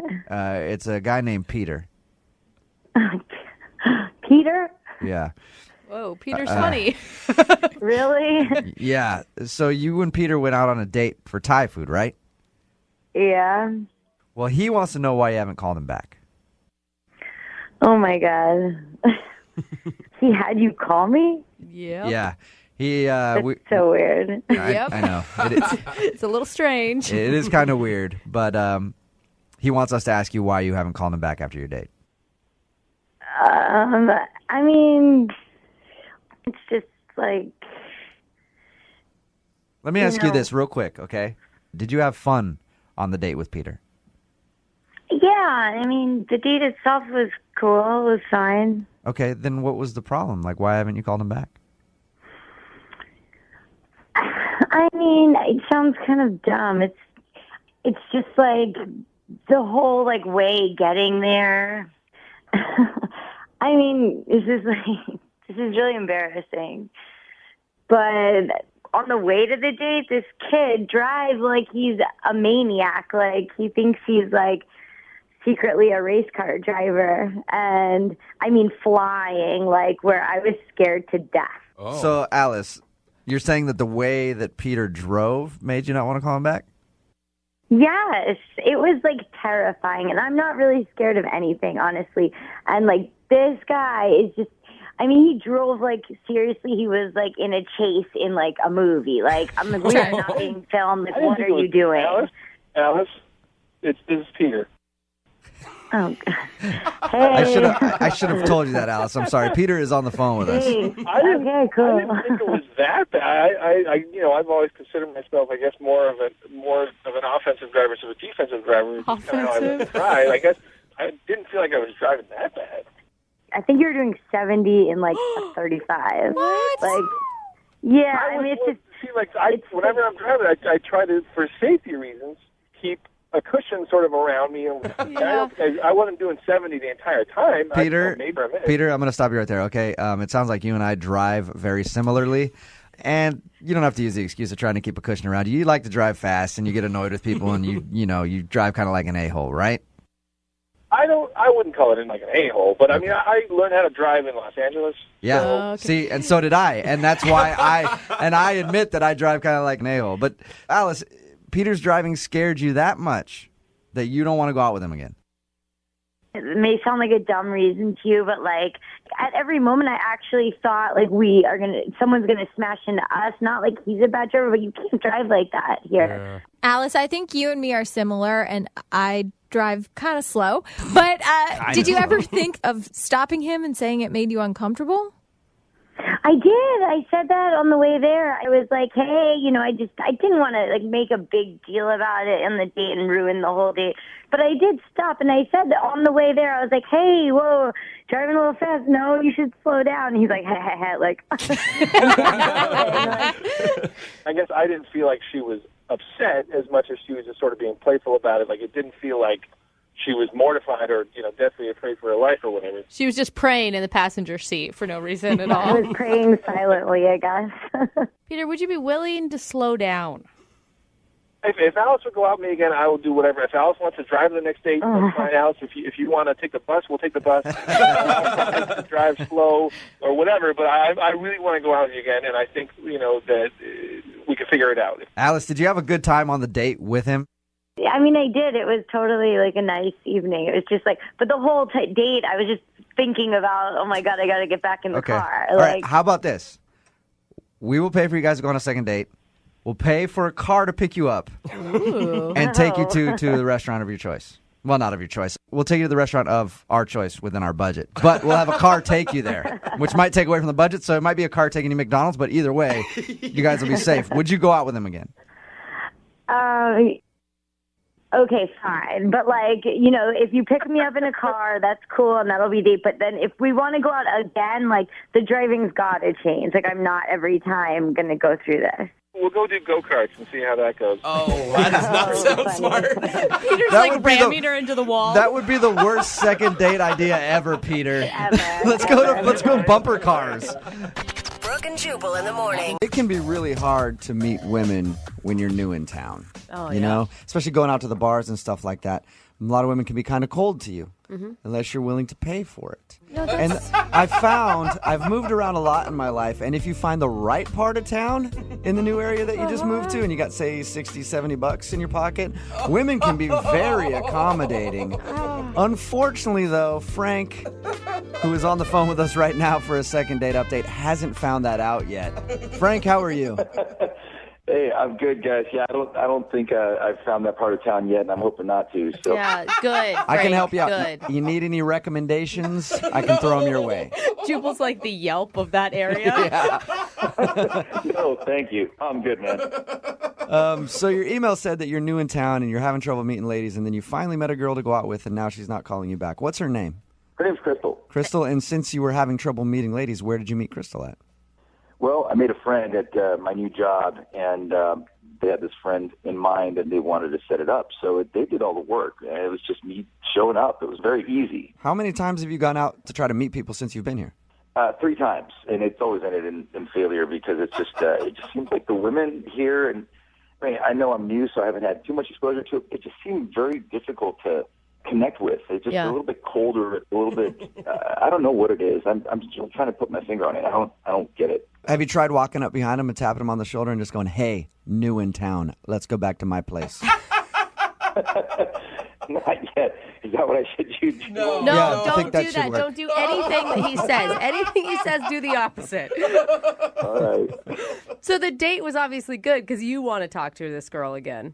Yeah, definitely. I thought we really clicked. It was a great time, and she was attractive, and we had a fun night. What'd you guys do? We hit a couple of bars, and then we ended up playing pool, and I thought that was a lot of fun. She was actually a really good pool player, and she seemed to be competitive. So we ended up playing pool for a while. I even put a bet down on the last game, which was a lot of fun. Was it like a, hey, if I win, you got to kiss me. If you win, you got to kiss me. If that guy on the other table wins, you got to kiss me. One of those type of bets? Yeah, it was actually $20. Oh, it's very literal. No, she did great, and I won, which was, for me, I'm super competitive. So it was, Wait, you didn't let her win? I didn't take the $20. I mean, I wanted to be a gentleman about it. What a chump. She probably is not calling you back because she doesn't respect you because you don't collect your debts. That's it. Right. No, we were kind of laughing about it. And that whole part was cool. It got weird a little bit before she left. Like, there were a couple of awkward moments at the end that make me think that maybe she didn't feel exactly the same way that I did. Okay. Well, let's get to the awkward part then. What happened that was awkward? We'd been drinking a little bit, so I was feeling pretty good. And she was keeping up with me on the drinks, too. And so as you start feeling good and you feel like you're connecting with somebody, the romantic side of you starts coming out. And I'm thinking, okay, I want to kiss this girl. Mm-hmm. But I just couldn't find that moment. It just felt a little awkward every time I thought about it. So I finally came around and asked her if it would be okay to kiss her. Okay. And she goes, I don't kiss guys that ask me if they can kiss me. Oh, that sucks. That's kind of That's funny. always an awkward ask, and usually it ends up like, sure, you can kiss me. Thanks for asking. You're such a gentleman. She didn't like it, though. No, but it got worse because then I figure, okay, so my mind's like, I'm trying to go as fast as I can, even though it was a little buzz, right? But I'm thinking, okay, if she doesn't like a guy asking, maybe I should just kiss her now, And so, like, I'm leaning in for the kiss, and then she pushes me away, and she goes, no, I'm not going to kiss you. So I'm like, okay, I can't ask, and I can't go in for the kiss. I can't be forceful about it. So, like, what do I do? It's just weird. It was, I don't know. That part was a little awkward. Yeah, you should have probably just held off until the second date after you got turned down once, because once she turns you down and then you're like, all right, fine, then I'm going to force it on you. What do you think about that? Usually doesn't go over very well. So I just called a cab for her and opened the door for her. She gets in the cab, and before I close the door, I move in just a little bit closer, and I go, so no kiss, right? What? Give it up at this point. Hey, listen, sometimes you can't stop yourself from feeling that way. It was in my mind, and I just had to try. So you're just harping on the kiss. Yeah. So she just looked at me and she smiled and she goes, I think you might have a bad memory because I've already told you no twice. Oh, yeah. All right. Well, I think I know why she's not calling you back. Yeah, it's pretty obvious. Yeah. I don't think it was that. I mean, I know maybe the way I'm describing it might sound like I was being forceful, but it was, I was a gentleman about the whole thing. Yeah, but it was just more awkward than it was forceful. It's not even necessarily being forceful, but it's just constantly being like, okay, so how about that kiss now? Yeah. All right, 10 minutes has gone by. Hey, are we going to kiss or no? You know what I mean? Oh, man. And I feel like even calling her for a second date at this point is just pushing it. I don't think I'm pushing that hard, to be honest with you. I mean, it may sound bad talking about it now, but it was more of a playful thing. I mean, the whole The whole night was like that. All right, well, we'll play a song, come back, call her, and get your second date update, okay? Okay, cool. Thanks, guys. All right, man, hang on. Moving 92.5. Brooke and Jubal in the mornings. Second date update. I feel bad for the guy who's on the phone for a second date update today. His name is Frank, and if you missed the first part of the second date update, he told us about how everything went down on his date with a girl named Crystal. They met up at a bar, had a fun time, but he asked her repeatedly for a kiss. He tried to kiss her 3 times, and each time he got denied. God. And that's why he thinks he's not getting a call back today. Before we call her, Frank, I do want to say I feel really bad for you, man. Thanks, Jubal. Yeah. I mean, there's got to be a good reason. Like I said, we had a playful time. Yeah, before we get into all that, I just want to comfort you. Because to get turned down for a kiss that many times, I can't stand for that. You know, I like kisses. And that's why right now you and I over the phone are going to have a little make-out sesh before we make the phone call, okay? You ready to? Yeah, a little kiss over the phone, okay? It's like the welcome committee. Will you kiss me, Frank? Because I'll kiss you right now. Listen, you know, if these words were coming from Brooke, Too late. Too late. Let's work on the line. I'm already making out with you, Frank. I feel like... You were a good kisser, Frank. I'm surprised that she didn't want to kiss you. Wow. Yeah. I know. That's what most people say after they kiss me. Just wow.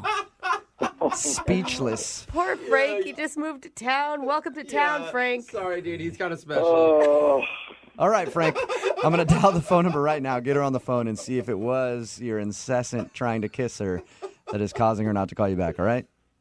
All right. Thanks, man. Look how awkward If she, I mean, if she does kiss him on the next date, it'll be like she kissed Jubal too. Hey. You know how that works. You want to kiss real quick before I dial the phone number? One more? I'm good, man. Thanks. All right. Okay. Here we go. I'm going to dial the phone number right now.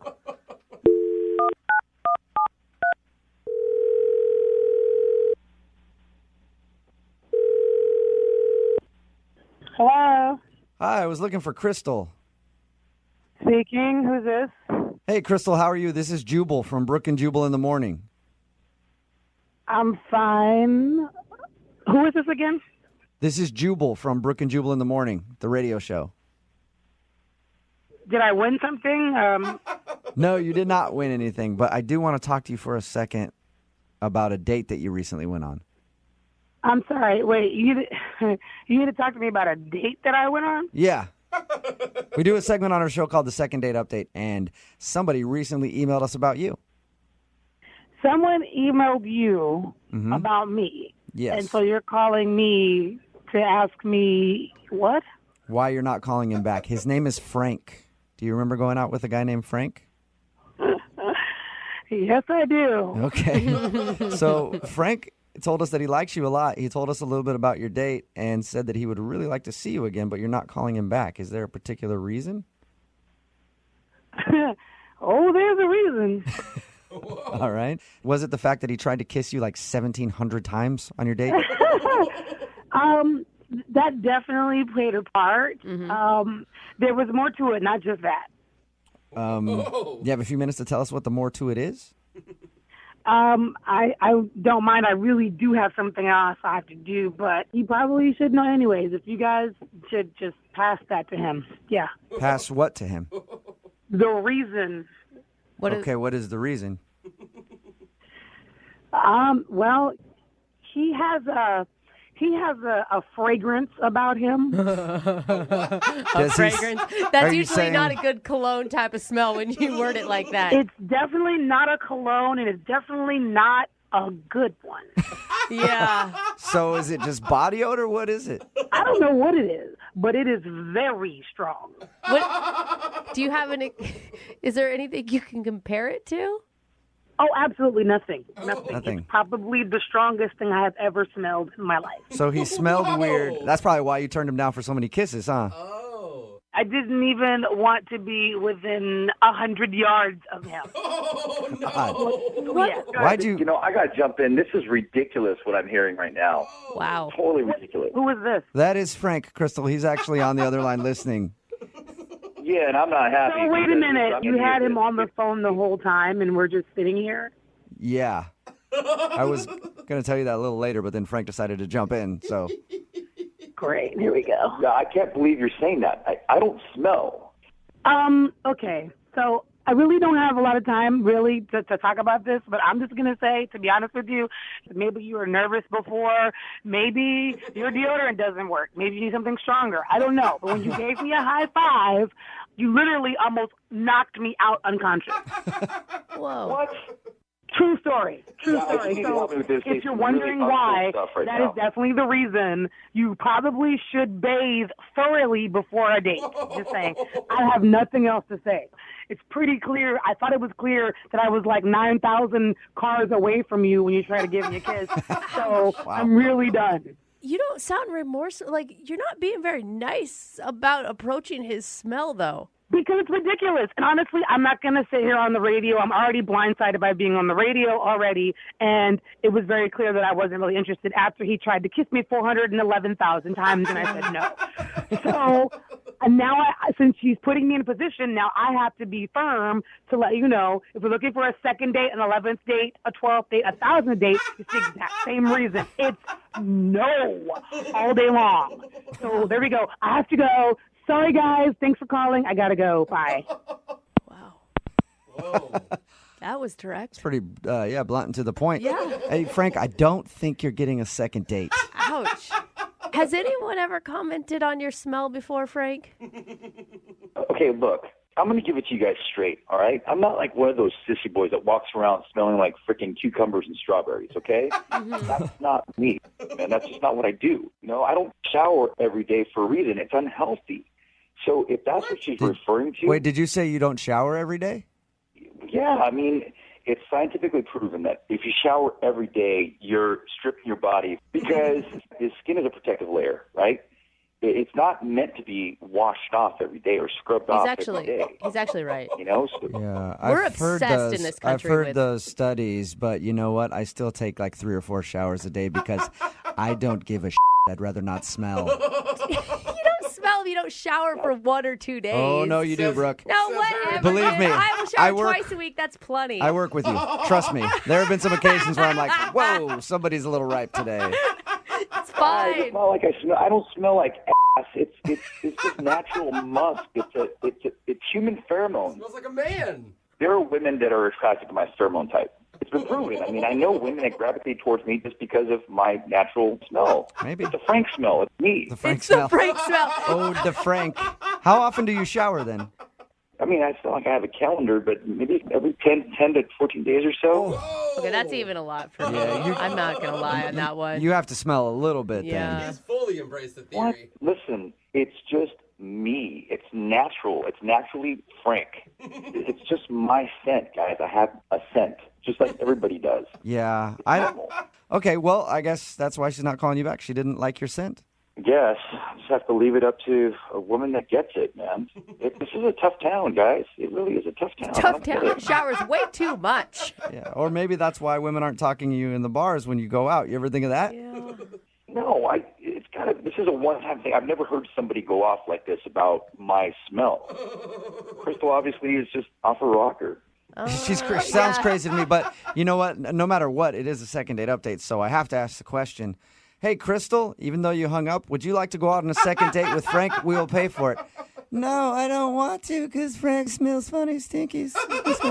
Are you sure? Frank, do you have anything else to say to Crystal? Yeah, I don't want to go on a date with her either. Yeah, so well, it's you're all good. stupid. You stinky. You smell. I don't like you either. Oh my God. Brooke and Jubal in the morning. Today might actually be a first for the second date updates. If you missed the one that just played, Frank wanted to call a girl named Crystal because she wasn't calling him back. We found out the reason she wasn't calling him back. Frank only likes to shower once every 10 to 14 days and has what he calls his scent, the scent of Frank, which she was not a fan of. She said that he smelled disgusting. Somebody texted in at 78592. The reason I say it might be a first, they made a very good point. They said, this is the part where people are usually texting in saying, hey, what's his number? I'll go out with him. They ask, I'm curious, is anybody wanting to go out with the guy who smells? No, we have not received one text message saying, I'll go out with Frank. And we've had some weird people. And after every single second date update, people text in like, give him my number. They sound cute. Nobody's texting that about Frank because he stinks. 14 days is a long time. time. Like 5 days, I feel like I can get behind. Yeah. 2 weeks Yeah. is even a deal breaker for me. Somebody even said, I hey, can't, Somebody said, I work with certain homeless people that shower more than this guy. It's true. Yeah, exactly. So he just can't understand why girls aren't calling him back. Remember, if you want a second date update, all you have to do is email the show, Brooke and Jubal at moving925.com. We will call the person who didn't call you back. Cheerio. Mate?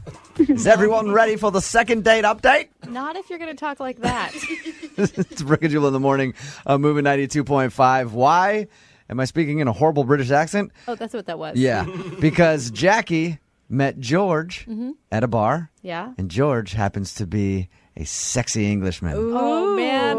Have I fallen for an accent before, too? Isn't that right, Jackie? That is absolutely right. So tell us a little bit about your evening with George. We met out and everyone was drinking and we started catching looks at each other across the bar, Okay, so you guys were in two separate groups, like total strangers. Yeah, total strangers. So who made the first move? It was very he would move a little closer and then I'd move a little closer. You know what I mean? Where you keep positioning yourself in the group so you're facing him. It was very coy, very sweet, very British, I think. Yeah. And He just kept getting closer, going, cheerio. Hello. Hello, love. Oh my gosh. So and then you guys struck up a conversation and then what happened? well, I immediately was like, oh my God, you're British, which is an idiot thing to say. But I was like, oh, because you know what I mean? You hear those accents and it's you just melt. You just I'm the same way with Australian accents. I meet a dude with an Australian accent, I am melt. Yeah. I am with you. I am a sucker for accents. Can you imagine how annoying that is, though? Because if a guy came up to you, Brooke, and was like, oh, you're American. God, that's hot. That's such a hot accent. If I was in another country and they told me I had a hot accent, I would not find that annoying at all. I would eat it up. So, Jackie, you enjoyed your time with him, and obviously you liked his accent a lot. Yeah. And he explained, he's like, oh, I'm just here for the semester. I teach. I'm working at one of the colleges in English history. So he's smart. He's tall, dark, handsome. Wait, I was like, a tall, oh, God. dark, handsome Englishman just in town for a semester teaching at a very prestigious university. This sounds like a movie. Or this guy has a great act. Yeah. Jackie, did you check his teeth and see if they're messed up? That's the true test. No, he had American quality teeth. And so you're not obviously looking for a relationship. You're just looking for a good time. I mean, this guy's not going to be around for very long. I mean, kind of, but, a semester's a long time, and, no need of predicting anything. Who knows? Maybe his stay could get extended, or, I've never been to England. Maybe I go out there. So, who knows? Jackie, you are jumping. Woo! Love goes international, you guys. Yeah. So did you go actually on a date? We hung out a long time that night. Did you seal the deal? Yeah, which is not really my style, but we were all drinking. And, All right. Don't say that. It happened. Okay, yeah, But sometimes. it was fun. Own it if you're going to own it, Right, there you go, yeah. Hello, this is fun. So apparently it was good if you want to see him again. What happened in the morning? The morning was pretty fast. He had to go to class, and I had to get my life back together, as you do after a night of drinking. Did he say he was going to ring your telly again for another date? I'll ring you. Yeah, I mean, we were both like, I'd love to see you again. And then I finally called him, and the phone just kept ringing. It didn't go to voicemail. It didn't do anything. And I was like, well, that's weird. Maybe the phones are acting, I don't know, So I called back, and it just never does anything. It just keeps ringing and ringing. No voicemail, no nothing. Jackie, sometimes your crazy is different than other people's crazy. How many times are we talking? I've probably called him a total of 5 times. Okay. Over the course of 2 days. That's much. quite a bit. Yeah. That's too much. Well, yeah, but the first 2 or 3 were back to back to back because I didn't know if his phone was. That's not making it even better. worse. Okay, Jackie, we're going to call him after this song and get your second date update, okay? Okay, thanks, All right, guys. just hang on. Moving 92.5. Brooke and Jubal in the mornings. Second date update. I'm excited about this next half of the second date update. Oh, no. Mostly because this will be the first time I've talked to an Englishman since I did that phone tap on that guy. Oh, So good. Still probably one of my favorite phone taps all time. If you haven't heard it, you can find it on our website, moving925.com. We've got Jackie on the phone with us now. Jackie told us about a guy that she met at a bar while she was out with friends, an Englishman. He's in town for a semester teaching at one of the local universities, and they spent a lovely night together, and she wants to spend a few more lovely nights together before he goes back to Englandville. Yeah. Jackie, I'm all in support of, like, you know, a hookup if that's what your goal is, but it sounds like you called him 5 times. Well, yeah, so part of why I called him 5 times is because, like, I didn't know what his phone was doing. You know what I mean? Like, I get it. It's totally bananas that I was, like, called him 3 times in a row. But I was like, oh, my God, is his phone? I don't know. You know, sometimes phones are weird and they act up and you have to, like... Especially for an English guy. Maybe you're down not enough numbers. Maybe you need, like, 17 numbers in there. You need the country code? Yeah. I don't think so. All right. No, it was an American phone. It was an American phone. All right, Jackie, you ready to call him? Ready. Here we go.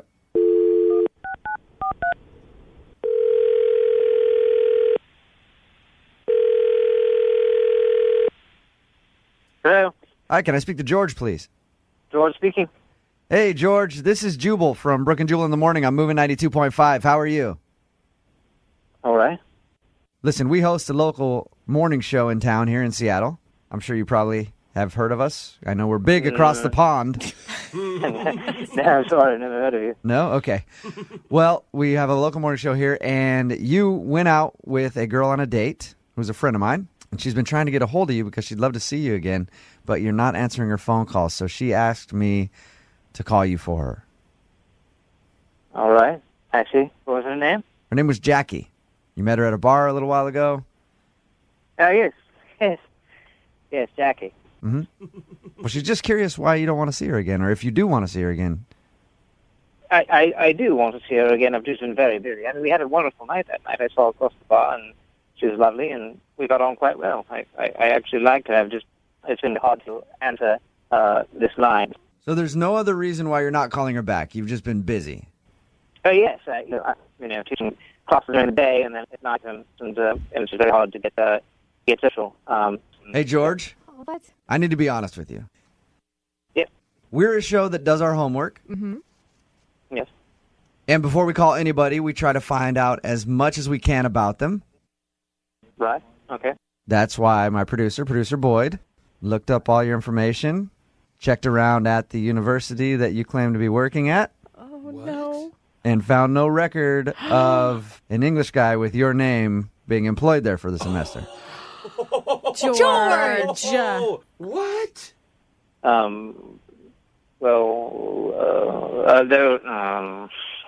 George, be honest! What the hell, dude?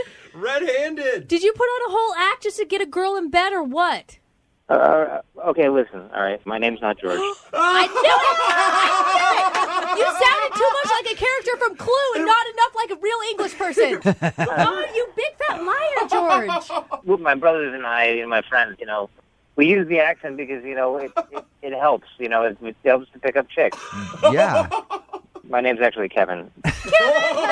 Kevin, do you really have a separate phone line for, your British George character?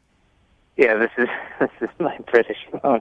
Oh my God! So what do you do then? Okay, so you gave her this romantic story about how you're in from London and you're teaching for the semester, and I'm just an educated man looking to have a little fun while I'm in town.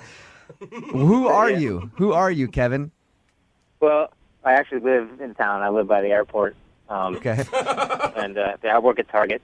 Hey, That's Kevin, such a contrast. But so you lied. Do you regret lying to Jackie that night? There's no harm intended. I actually really like Jackie. It's more interesting being a professor from the UK than a cashier at Target, isn't it? Definitely, yeah. That story is perfect. And that's why I didn't answer the phone, because, how am I going to keep it going? Right. Hey, George. Yeah, go ahead. George or Kevin or whatever your name is. Yeah. Jackie is actually on the other line right now. Ooh. And heard everything you just said. I can't believe your name is Kevin. Oh, my God. Oh, my God. What? Yeah, I'm sorry. It's Kevin. Yes. You're sorry you lied to me for an entire night and then didn't call me back? Well, But you lied to me all night about, like, wanting to show me all the beautiful things in London and, like, wanting to take me to Big Ben and how beautiful it is when the fog lifts in the morning. Like, is all of that just a lie? It has to be. It is. Obviously, because the fog doesn't lift in the morning, but yeah. No, I have an uncle that he grew up in London, and that's how I knew about those things. So it was kind of a lie, but it's from real sources. And real sources. And Jackie, he kind of delivered on his. 100% out. Jackie, he did kind of deliver on his promise. He took you to see Big Ben later, right? Yes, he did. Dude, why do you have to have, like, such a weird way to pick up women? Why can't you just, like, be a normal, great guy and pick up women? Like, if you have to lie just to get someone to go home with you. Would you have gone home with me if I told you I was a cashier at Target and lived by the airport? Interesting. Long pause. Yeah. I know the answer to that because it's happened to me before. I mean, women are looking for somebody that'll support them, and I know this is a bullshit way to get laid, but Well, George or Kevin, it's not a bullshit way to get laid because it worked. Oh. Yeah. So. No, tell it. It's an efficient way. Yeah. But you actually, I mean, Jackie, he says he likes you and would like to see you again. Would you give him a shot? We will pay for you to go out again on a second date. And you can go out with the American guy named Kevin, who lives by the airport and works at Target, and see if you actually enjoy his company. So think about the story you could tell your friends, like you met this British guy at the bar, and then he turned out to be Kevin at Target, and he's a really nice guy, and I like him. Oh, nice, Kevin. This is, like, maybe against my better judgment, but he is a really sweet guy, even though he's possibly a compulsive liar. Wow, those are some famous classics right there. As many questions as I want to, and you have to answer them brutally honestly, then yes, I will go on a second date with you. Jackie, are you not worried this is like a major red flag? What if he turns out to have 12 kids and is like an ex-con? Well, then he'll have to tell me that because I get to ask questions and he has to be honest. And there you go. If he says he's honest, I believe him. He won't lie. Brooke and Jubal in the morning. Brooke and Jubal's second date update. The dating world is a lot like playing a video game. Unless you have a cheat code, you're probably going to lose. Wow. That's depressing. You're going to spend hours and hours and hours in front of a game machine, pumping quarters into it and just watching it take and take and take. Preach, brother. And take everything that you have until you lose and walk away. And before you know it, you spent 4 years of your life trying to win this video game. It doesn't care one bit about you. And then you go back the next day and somebody else is there pressing its buttons. Wow, that just got really Enough about me. depressing. We're talking about Ronald, who's on the phone right now to do a second date update. And apparently he actually went on a date to a video game arcade, and that's why I bring it up. Oh, okay. Hey, Ronald, how are you? Hey, how's it going? Wow, Ronald, I thought you were just a really, really sad man about the state of dating right now.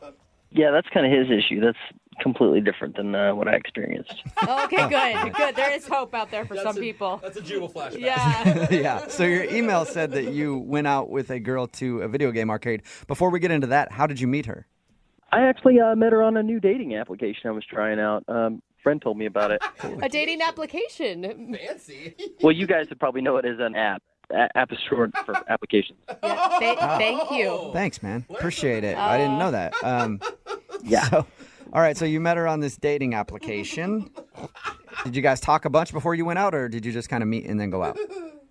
We seemed to hit it off pretty good through the text. So, yeah, we went ahead and decided to meet up at an old school arcade venue. So we went in there and played some old school games like, Asteroids, and they had all the ones. It was really fun. It was a really cool place. Did you allow her to win, or did you destroy her? Well, actually, I'm a little bit competitive, but, I didn't want to, freak her out or anything. So, yeah, I kind of let her win a little bit, but I don't know, it just started, eating away at me just slowly as the points were rising. I was just like, oh, my God, this is terrible. I was like, I just felt like such a loser. What? Okay, wait, slow down. One, why would you feel like a loser for not winning a video game? I don't know, because I was looking around and everybody was, playing, and it was like the heavy competition thing started creeping in. There was a lot of couples there, and, most of the time the guy was winning. I was like, oh, my gosh, I'm like the only loser here that's losing to a female here. So you actually you were taking it seriously that you were losing. By the way, I guarantee none of those people were watching you if you felt like they were watching you. You weren't there, man. They were absolutely watching me. They kept glancing over and kind of gesturing to each other. I saw one lady kind of nudge her boyfriend like, oh, my God, look at this. It's embarrassing. You sound like an intense man. Yeah, I'm definitely a little intense. I guess she thought so, too. She thought so? Did she comment on it? Yeah, she made a little comment. We were playing Pac-Man, and I'd almost tied us up, and I guess the controller kind of got stuck or something, and I couldn't swerve around a corner, and I got eaten. And in a momentary loss of judgment, I kicked the machine pretty hard. Oh, dude! What? So you're freaking out on the machine. That's awesome. I'll kill you. Not only that, but it sounds like every time you're losing, you have something else to blame besides, I don't know, your own lack of skills. No, the controller stuck. It wasn't my fault at all. It was one of those old school arcade games. The kids have been beating up on the machine all day. Yeah, people. So the thing is, people kick those things, and then they get ruined. Whatever, it wasn't that big a deal. I mean, it happened. She didn't seem absolutely freaked out by it. Absolutely freaked out. But the manager of the store actually was a little upset. He actually walked over and kind of scolded me like a little kid, which is a little embarrassing. Oh, really? So wait, you went out to an arcade where you proceeded to get beat and then took it out on a machine, and you're wondering why this woman isn't calling you back? Well, yeah, but I mean, hold on. It gets better. Trust me. It's going to get better. So, Better in a good way, or better like you ruin this date even more? No. It was a good turnaround. Okay, what happened? So, we're sitting there playing, and she kind of laughed about the manager. Seemed to like kind of turn her on a little bit, Oh, bad boy, huh? Yeah. Give her the bad boy thing, and I just played it off like whatever. Yeah. And, so next thing I know, we're actually behind one of the pinball machines making out. Whoa. Wait, what? What? Wow. She made out with you behind a pinball machine? Yeah, I guess it got her a little hot, just kind of being the defiant, rebellious type. That'll happen, man. You know what I mean? When you say, screw the system, I'm going to kick this game if I want to. Who made the move to make out? You or her? Well, I made the first move, duh. I mean, I'm a pretty badass guy. Oh. Yeah. Sounds like Wow. I don't go out too often, so, when I do, I go for the kill. Okay. We lock lips, and next thing you know, I mean, we're just like all up and down each other's throats. So. Wow. I really misjudged this whole story. Nice make out in the arcade. Gotta let you know. How did the date end after your romance in the arcade? It ended pretty good, actually, on a good note, because the manager actually saw us again. He walked by to change out the quarters or whatever in a machine, and he saw us making out. And then he came up and told us that we had to get out of there. And I was like, f this place anyway. So I grabbed her hand and walked out the front door. So he kicked you out because he saw you making out? Right. But you were making out in an arcade in midday. I know, pretty badass, huh? I think so, Ronald. Yeah. Well, why do you think she's not calling you back then if you guys had such a hot, steamy romance in the arcade? Well, we got back to my place, and, the whole time we were pretty much, a lot of physical contact, it felt like... Wow, it's still going. I thought you were done after the arcade. No, I wasn't about to let the date end, I took it back to my place. Oh, Wow. Right. Wow. I So- misjudged you completely at the beginning of this call. I don't know what's happening. You got swag. So what happened back at your place then? We pretty much picked up where we left off at the arcade, on a horizontal level. You guys hooked up? We didn't go all the way, but, we messed around quite a bit, and then at one point she just totally stopped on me, and I was kind of sitting there like, okay, got us all hot and bothered here, and then she's wanting to take off. I didn't quite understand, everything seemed like it was going really good. She was turned on. I don't know what it was. Yeah. Well, sometimes when a girl's around a guy like you, they can't trust themselves, so they got to get out of the situation, That's what I'm talking about. So maybe that was it. How many times have you tried to get a hold of her since she left your place? Quite a few times. I tried through the dating app twice, and, I let a couple days go by. I just started to call her cell phone number and still didn't get any answer. Okay. And do you want to date her, or do you just want to finish what you guys started? Yeah, definitely. Which Yeah, one? definitely. What? Well, both preferably. Yeah, Okay. All right, well, we'll play a song, come back, call her, and get your second date update, okay? I appreciate it much. Yeah, man. Hang on. Moving 92.5. Brooke and Jubal in the mornings. Second date update. If you're just tuning in for the second date update, Ronald is on the phone. And this isn't your grandma's Ronald. No, this Ronald is a certified badass. Kicking computer games and taking names. No respect for authority whatsoever. That's the Ronald we know. If you were just listening, we talked to Ronald about his first date with a girl named Julia.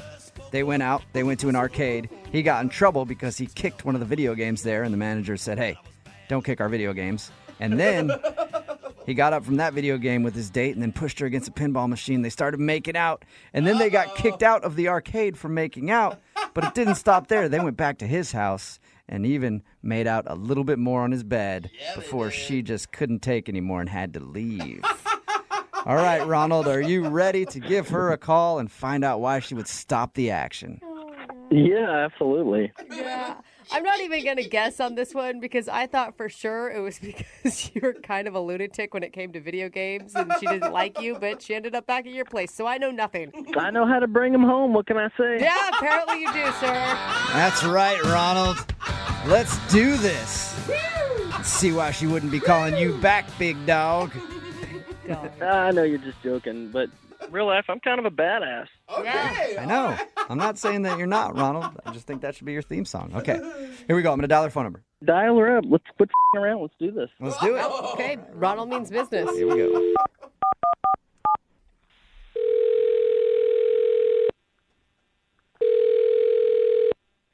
Hello. Hi, is Julia there? Hi, this is she. Hey, Julia, how are you? This is Jubal from Brooke and Jubal in the Morning. I'm sorry, who? Jubal from Brooke and Jubal in the Morning, the radio show. Okay. Okay. Do you want to know why I'm calling you? I would love to know. I'm calling you because you recently went out on a date with a guy, and he emailed us seeing if we could get you on the phone. Uh-oh. Have you been on a lot of dates recently? No, not too many. I mean, I feel like I do maybe 2 per week. I try not to overwhelm myself. Okay. Well, this one was with a guy named Ronald, and you went to an arcade. Yes. All right. I So, definitely remember that one. do you remember your date with Ronald? Oh, I do. All right. Well, Ronald emailed us because he thought you guys had a great time, but he says that you're not getting back to him, and he'd like to go out with you again. So he asked if we could maybe get you on the phone and find out what went wrong. He told us that the date went awesome. He even told us that you guys were making out and stuff, so it's kind of confusing. Wow, that's private. Yeah, but you know how Ronald is. Not a whole lot's private with Ronald, I feel like. Oh, my gosh. But you liked him, right? Like you were into the date, obviously. I mean, he had this whole, like, tough guy facade going, and in a way I appreciated it because I thought, oh, like, he's trying to impress me, you know? I thought that was kind of cool. Do you mean him getting kicked out of an arcade for kicking a machine and then making out with you? Whoa, he told you guys everything. Yeah, he did. You liked that, though. That part, yes. Really? It didn't make you feel like you were in junior high all over again and dating some teenager? No, it felt, I don't know, it felt really risky and, like, fun and thrilling. So I thought, yeah, I'll go with it. It was fun. Okay, so you enjoyed making out with him there, and did you enjoy the makeout session when you went back to his place? Wait, why are you asking me? It sounds like he told you everything already. He pretty much did. But the reason that we're confused is you were making out with him, and then you stopped and left. Yeah, he had no idea. Like, it was out of the blue. So we're wondering why you don't want to go out with him again if you were, like, all into it. Well, what he did was out of the blue. What did he do? It's really embarrassing for him, not me. Okay. I don't want to say it on the radio. No, I definitely think you should. If it's embarrassing for him, he's the one that set up this whole phone call. Like, he's the one that's putting your business out on the radio. So we've already talked to him, and he says he doesn't care. He just wants to know why you won't call him back. Well, if you must know, yes. we were, we were really into it. Like, we were making out. It was good. It was fine. And then all of a sudden, he was touching my boobs, and he honked it and said, "Woohoo!" Wait, what? Did you just say he honked your boob? Yeah, only one of them. He honked my left boob and said, woohoo. Did he? Wait. Was he trying to be funny? I don't know. It's almost like he didn't even know he did it. He didn't acknowledge it. He didn't call attention to the fact that he said woohoo. No, and I mean so I stopped because I thought, okay, he's throwing in a joke while we're getting hot and heavy, which I think is lame. But I was like, whatever. He's just trying to be funny. It's okay. But he definitely was not joking, and just continued. Like, he didn't miss a beat. Like, I don't know if he knew he did it. But it's like, I mean, to be kind of on his side, he has one bad moment in a long, sounds like makeout session. You couldn't get past a little boob honk? I mean, a honk is one thing, but going woohoo along with it, that just kind of put me over. I could see how that would kill the mood. That would have been followed up by a yippee if you'd have let him do other things, I think. Yeah, I mean, I was like, okay, he's got like a list of these little celebratory chants that he does. I don't want to stick around for the next. Okay, so that's when you stopped and took off? Right. Oh, the bad boy wasn't so bad anymore. Yeah. Why wouldn't you tell him that was a turnoff to you? Because he seemed so oblivious to it, but I thought, let me just run now. Yeah, why waste the time and have a conversation? Yeah. I mean, for me, it was like, this is a first date. I'm just going to stop now and then never talk to him again. Okay, well, I do have bad news for you then, because he's actually on the other line listening and wants to have at least one more conversation with you. Whoa, what? Yeah. Ronald, you there? Yeah, I'm here. I'm sorry you had to hear that. Yeah, but you're exaggerating a little bit. I mean, I grabbed it, but I didn't say woo-hoo. The most I said was woo. It doesn't matter if you said woo or woo-hoo. It's just strange to hear those noises while we're in the middle of something like that. This isn't a sport where you're going to win something. So what? I like to spice things up. It was my natural reaction, I was going for it. I can't believe I'm saying this, but I kind of agree with Ronald. Really? Yeah, like, I don't know, it takes a while for two people to learn their likes and dislikes in the romantic sense, and I don't think you gave him a shot. You don't like one thing and you turn him down?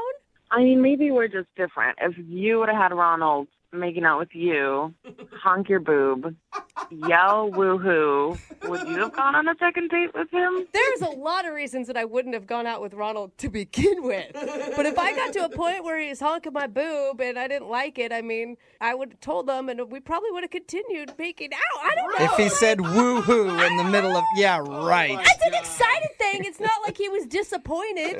Yeah, but he sounds like a Simpsons character. Woo!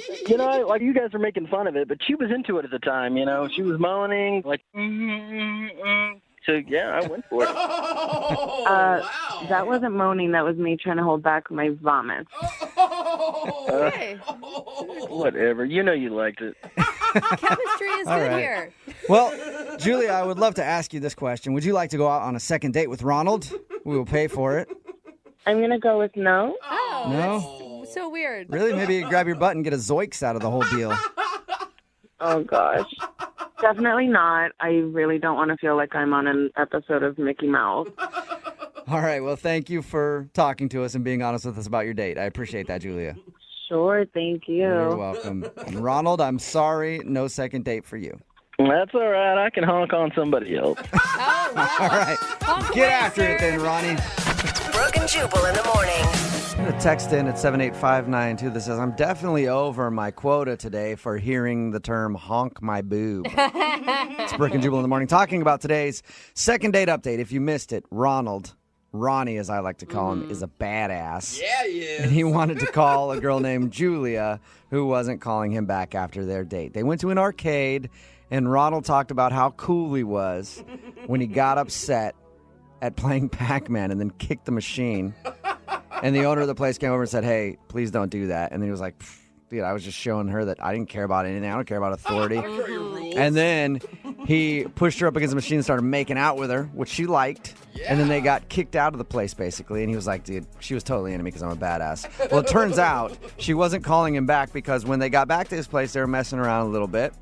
And then he got to second base, and he honked her boob, and then went, woo, woo. Like, actually said woohoo, and that turned her off. Then she left and decided she doesn't want to see him again. It all sounds like a story from junior high, from the arcade game, like I'm surprised you didn't just Rebel to the boob honk. Yeah. I still can't believe that was the thing that pushed her over. Like, there were so many things prior to that could have done the job. Right? As soon as he starts to like get angry at a video game and start beating the crap out of it, you're like, all right, this guy is a little weird. Red flag. Somebody texted in 78592 and said, thanks to Ronald, I have a new signature move whenever I touch a girl's boob. Woo! Yeah, I think that it didn't work out for him. So you may want to take that into consideration before you pick it up as your signature move. Somebody else said, I dated a guy who honked my boobs all the time like that. I had one and now we're getting married in 3 weeks. Really? So it also could work out for you. You know? It just depends on what you're into. Yeah. Remember, honking. if There's you want something for everybody. to do a second date update, all you have to do is email the show and we will call the person who didn't call you back. Somebody said, I just honked my girl's boobs because we're listening to you guys right now. Yeah. If you're with your girlfriend right now, just reach over. If you're carpooling to work or whatever, just honk her boob. Or vice versa, girls. Reach Honk over him to back. your man, There's a place you can honk too. Why not everybody do that in traffic right now? Honk each other. Hey, and if you're by yourself or you're in carpool, Honk yourself. Yeah. Yep. I mean, no way to get closer to your your coworkers than to Honk each other and then honk the horn to let the people next to you know that you're honking each other. Everybody just get one big good honking on a part of your friend's body right now. I love a to good celebrate. honk fest. No. Yeah, man. All right, speaking of a honk fest, on the phone for a second date update today is a man after my own heart. Uh-oh. He took his date out to get some shrooms on What? their first date. That's right, some mushrooms. Like psychedelic mushrooms? No, like regular mushrooms. Oh, my It's not gosh. not as cool as it sounds. It's Brooke and Jubal in the morning. Kevin, how you doing? Hey, guys. Hey, man. How are you? Good. So your email says that you took the girl that you want to call today, you took her out mushroom hunting? Yeah, to forage for mushrooms, actually, yeah. Oh, that's Cool. Cool. How did that come about? How'd you meet her? Well, I met her on a dating website. Okay. And did you just hit her up and were like, hey, I know where all the good mushrooms are in town. You want to go find them? Well, we were talking, and she seemed like she was into outdoors stuff. So, I figured it'd be kind of different to go do something cool outside instead of doing like the usual movie thing. I think it's like a go cute. to a bar, go to a restaurant, whatever. You decided to take her into the forest and hunt for mushrooms. Yeah, and I brought I made her a sandwich and stuff like that. So it was like a meal and a mushroom forage. That's actually an adorable date. I just don't know if I would head out to the forest with a guy I'd never met and only talked to online. Did she seem to enjoy the mushroom hunt? Yeah, she was really tentative. She listened really well, and What do you mean she listened really well? Like, well, because I from an outside perspective, mushroom hunting can seem kind of lame and not so exciting, but it actually is very exciting because you can actually die if you don't really know what you're doing. There's a lot of different types of mushrooms. pick the wrong mushroom, could poison yourself, I guess. Exactly. You can die from eating one, or one can taste really, really good. And Right. you know the exact texture and color and how they look and all that. And so she was really into listening to all of that. And she asked questions, and she seemed to be really into it. She seemed to respect the mushroom. I like that about her. Yeah. Is this the first time you've taken a woman out for mushroom dating? Mushroom dating. Yeah, it actually is. And how long was your guys' date? I mean, is this like a 3-hour activity? Yeah, it was about 2.5. Okay. And what's the highlight? Well, we got a ton of mushrooms, first of all, which was really great because you don't always. Sweet. Sometimes the conditions aren't right and they don't grow. Yeah, that's got to suck, huh? Yeah. That's got to be a bummer when you go out there and hunt for mushrooms and you don't come back with any. I would be really upset. Yeah, it's like fishing. Yeah. Yeah. So we got a bunch of mushrooms, and we took a little walk up to the top of a hill, a little mountain, and ate our my little picnic. And Kevin, that was Kevin, can I awesome. ask you a question? Kevin, can I ask you a question? And I mean, no disrespect by this, but have you eaten some mushrooms this morning? No, sir, I have not. Okay. Do I sound like I have? You sound a little laid back. He's like, no, Grizzly Bear, I Yeah. haven't. Are you always this chill, Kevin, or can you be a little bit more lively on a date? Oh no, of course I can turn it up. I can really turn it up. Turn up for mushrooms. Turn up for mushrooms, exactly.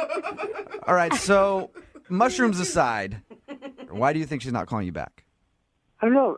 Maybe she thought it was weird that I took her mushroom hunting. But usually girls like different guys and different people. Mm-hmm. I try to be a different person, and I am. And so I don't know. Did it seem cool at the end of the date? Did you make plans to go out again? Yeah. We came back to the car with all of our mushrooms, and I said, maybe we could go on another date where you come over and I cook you like a mushroom stew. That's cute. All right, so And what'd she you go out, say? find mushrooms, and you're going to make her a nice meal with all of the mushrooms that you guys found. Yeah. All right, and she was into that idea? Yeah, and it was pretty cool because she gave me all of her mushrooms. Sweet. I don't know if that'd be a good sign or not. It'd be more like, I don't trust what this guy told me. Did you guys kiss or anything at the end of the night? Was there any contact? No, there was not much contact because it was the first time, so it wasn't like, All right, so you said, I will make the mushrooms that we found. I'll make you dinner. And have you texted her and tried to make plans for that? Has she responded to you at all? No. How many times have you tried to get a hold of her? 3. Okay. All right, there's not a chance that she could have got one of those poison mushrooms, took a bite of it when she got home, and is no longer with us, is there? No, it could be possibly, but I hope not. All right, well, we'll play a song, come back, call her, and get your second date update, all right? Cool. All right, hang on.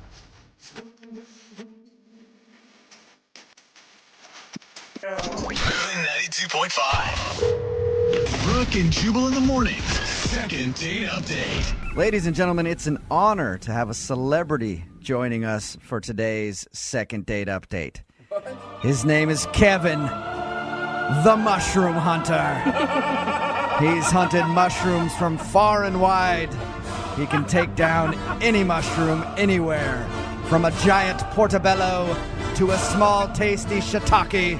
It doesn't matter. Kevin, the Mushroom Hunter, is there. That's good, Jubal. Hey, Kevin. Yeah. Have you ever had such a great intro before? No, that was pretty cool. He sounds so badass. Yeah, he does. Kevin took his date out mushroom hunting.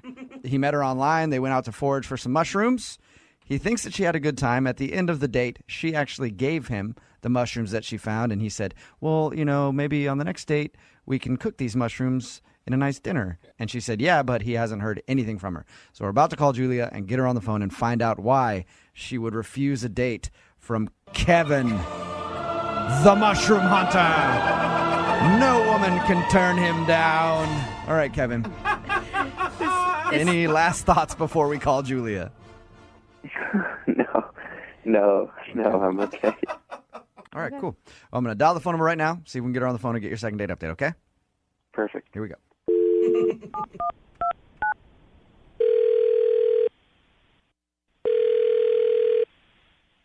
Hello, Can I speak to Julia, please? this is her. Hey, Julia, how are you? This is Jubal from Brooke and Jubal in the morning. Okay. You listen to the radio at all? Yeah, I listen to the radio. Okay, have you heard of Brooke and Jubal in the morning? No. Okay, you didn't have to say that so quickly. We're a morning radio show, and I recently got an email about you. It's from a guy that you went out on a date with. His name is Kevin. Oh. Do you remember Kevin? Yeah. Okay. So we talked to Kevin a little bit about your date. It was an interesting one. He told us that he took you mushroom hunting. Did you enjoy that? I mean, it was okay, I guess. It was just okay? It was kind of weird. It was weird? Yeah. Was he just like was he just too into mushrooms maybe for you? he was really into the mushrooms. It was kind of all the date was about, really. But it's kind of cute, though. You can give him credit for, like, sharing his interest with you and trying to do something different. Yeah, I guess. No, I don't, though. No. It was a really weird date. It was really weird. I mean, he took me out to the forest, and we looked for mushrooms. Like, what kind of date is that? Is that not the normal date that you usually go on? No. But we messaged back and forth for a while, and he finally asked me out, and he asked if I wanted to go get some mushrooms, and I said, hell yeah. Oh, were you thinking a different kind of mushroom? Well, obviously. I like to go out with my friends and party and have an awesome time. So he didn't say to you, do you want to go mushroom hunting with me? He just said, do you want to get mushrooms? And you were like, let's do this. I've got some tickets to see Diplo this weekend. Oh, my gosh. That is exactly what happened. I thought we were going to go out and have a wild time and get some mushrooms, and instead we went to the forest and searched for them to put on mushrooms like burgers or something. Oh, my gosh. When did it actually dawn on you that you weren't going to be doing psychedelic drugs? About halfway through our picnic when we were sitting in the forest and looking at birds. You're like, those birds are actually real. I want to see fake birds that are in my mind right now. Exactly. We're just not compatible. I'm just about having a good time. Okay. And at any moment during the date, did you think about telling him that? There were a couple times that I thought about it, but I just didn't think it would even be worth it. I didn't think he'd get it. And also I was in the forest with some guy I didn't know. I didn't want him to, I don't know. Yeah. Well, what would you say to him if you could tell him anything right now? To be more clear about what kind of mushrooms you want. Okay, well, you can actually tell him that right now because Kevin is on the other line listening. What? Yep. No. Yeah, hey. Hey, Julia. Oh, my God. So you thought when I said, let's go out and get some mushrooms, you thought that I was saying, let's go do drugs? I mean, yeah. But it's a first date. Well, why would we go do drugs and trip on shrooms on our first date? I mean, why not?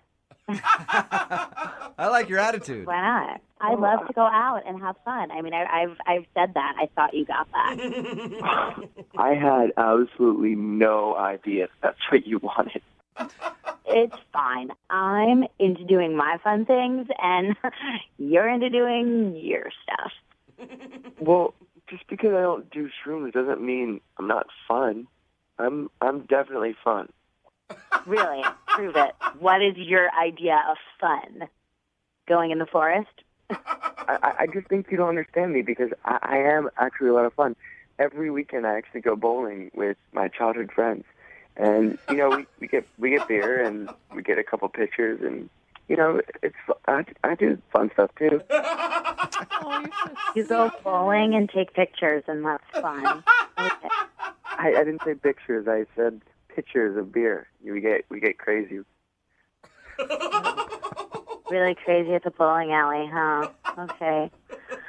But Kevin, I'm sorry. It's just this. I have very different ideas of fun than you. My idea of fun is going and staying out all night, literally all night, having whatever pills people offer to me. Oh my God. Dancing to EDM music throughout the night, and that's it. And 24-hour ragers, man, like that's my idea of fun. And your idea of fun is going into the forest. So I just don't see it happening.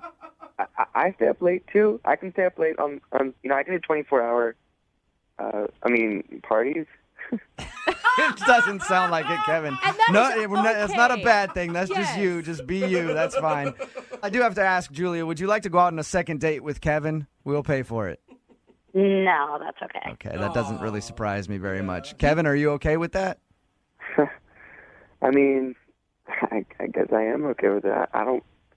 I'm fun. I know I'm fun, and I guess I just have fun in different ways and kind of better ways.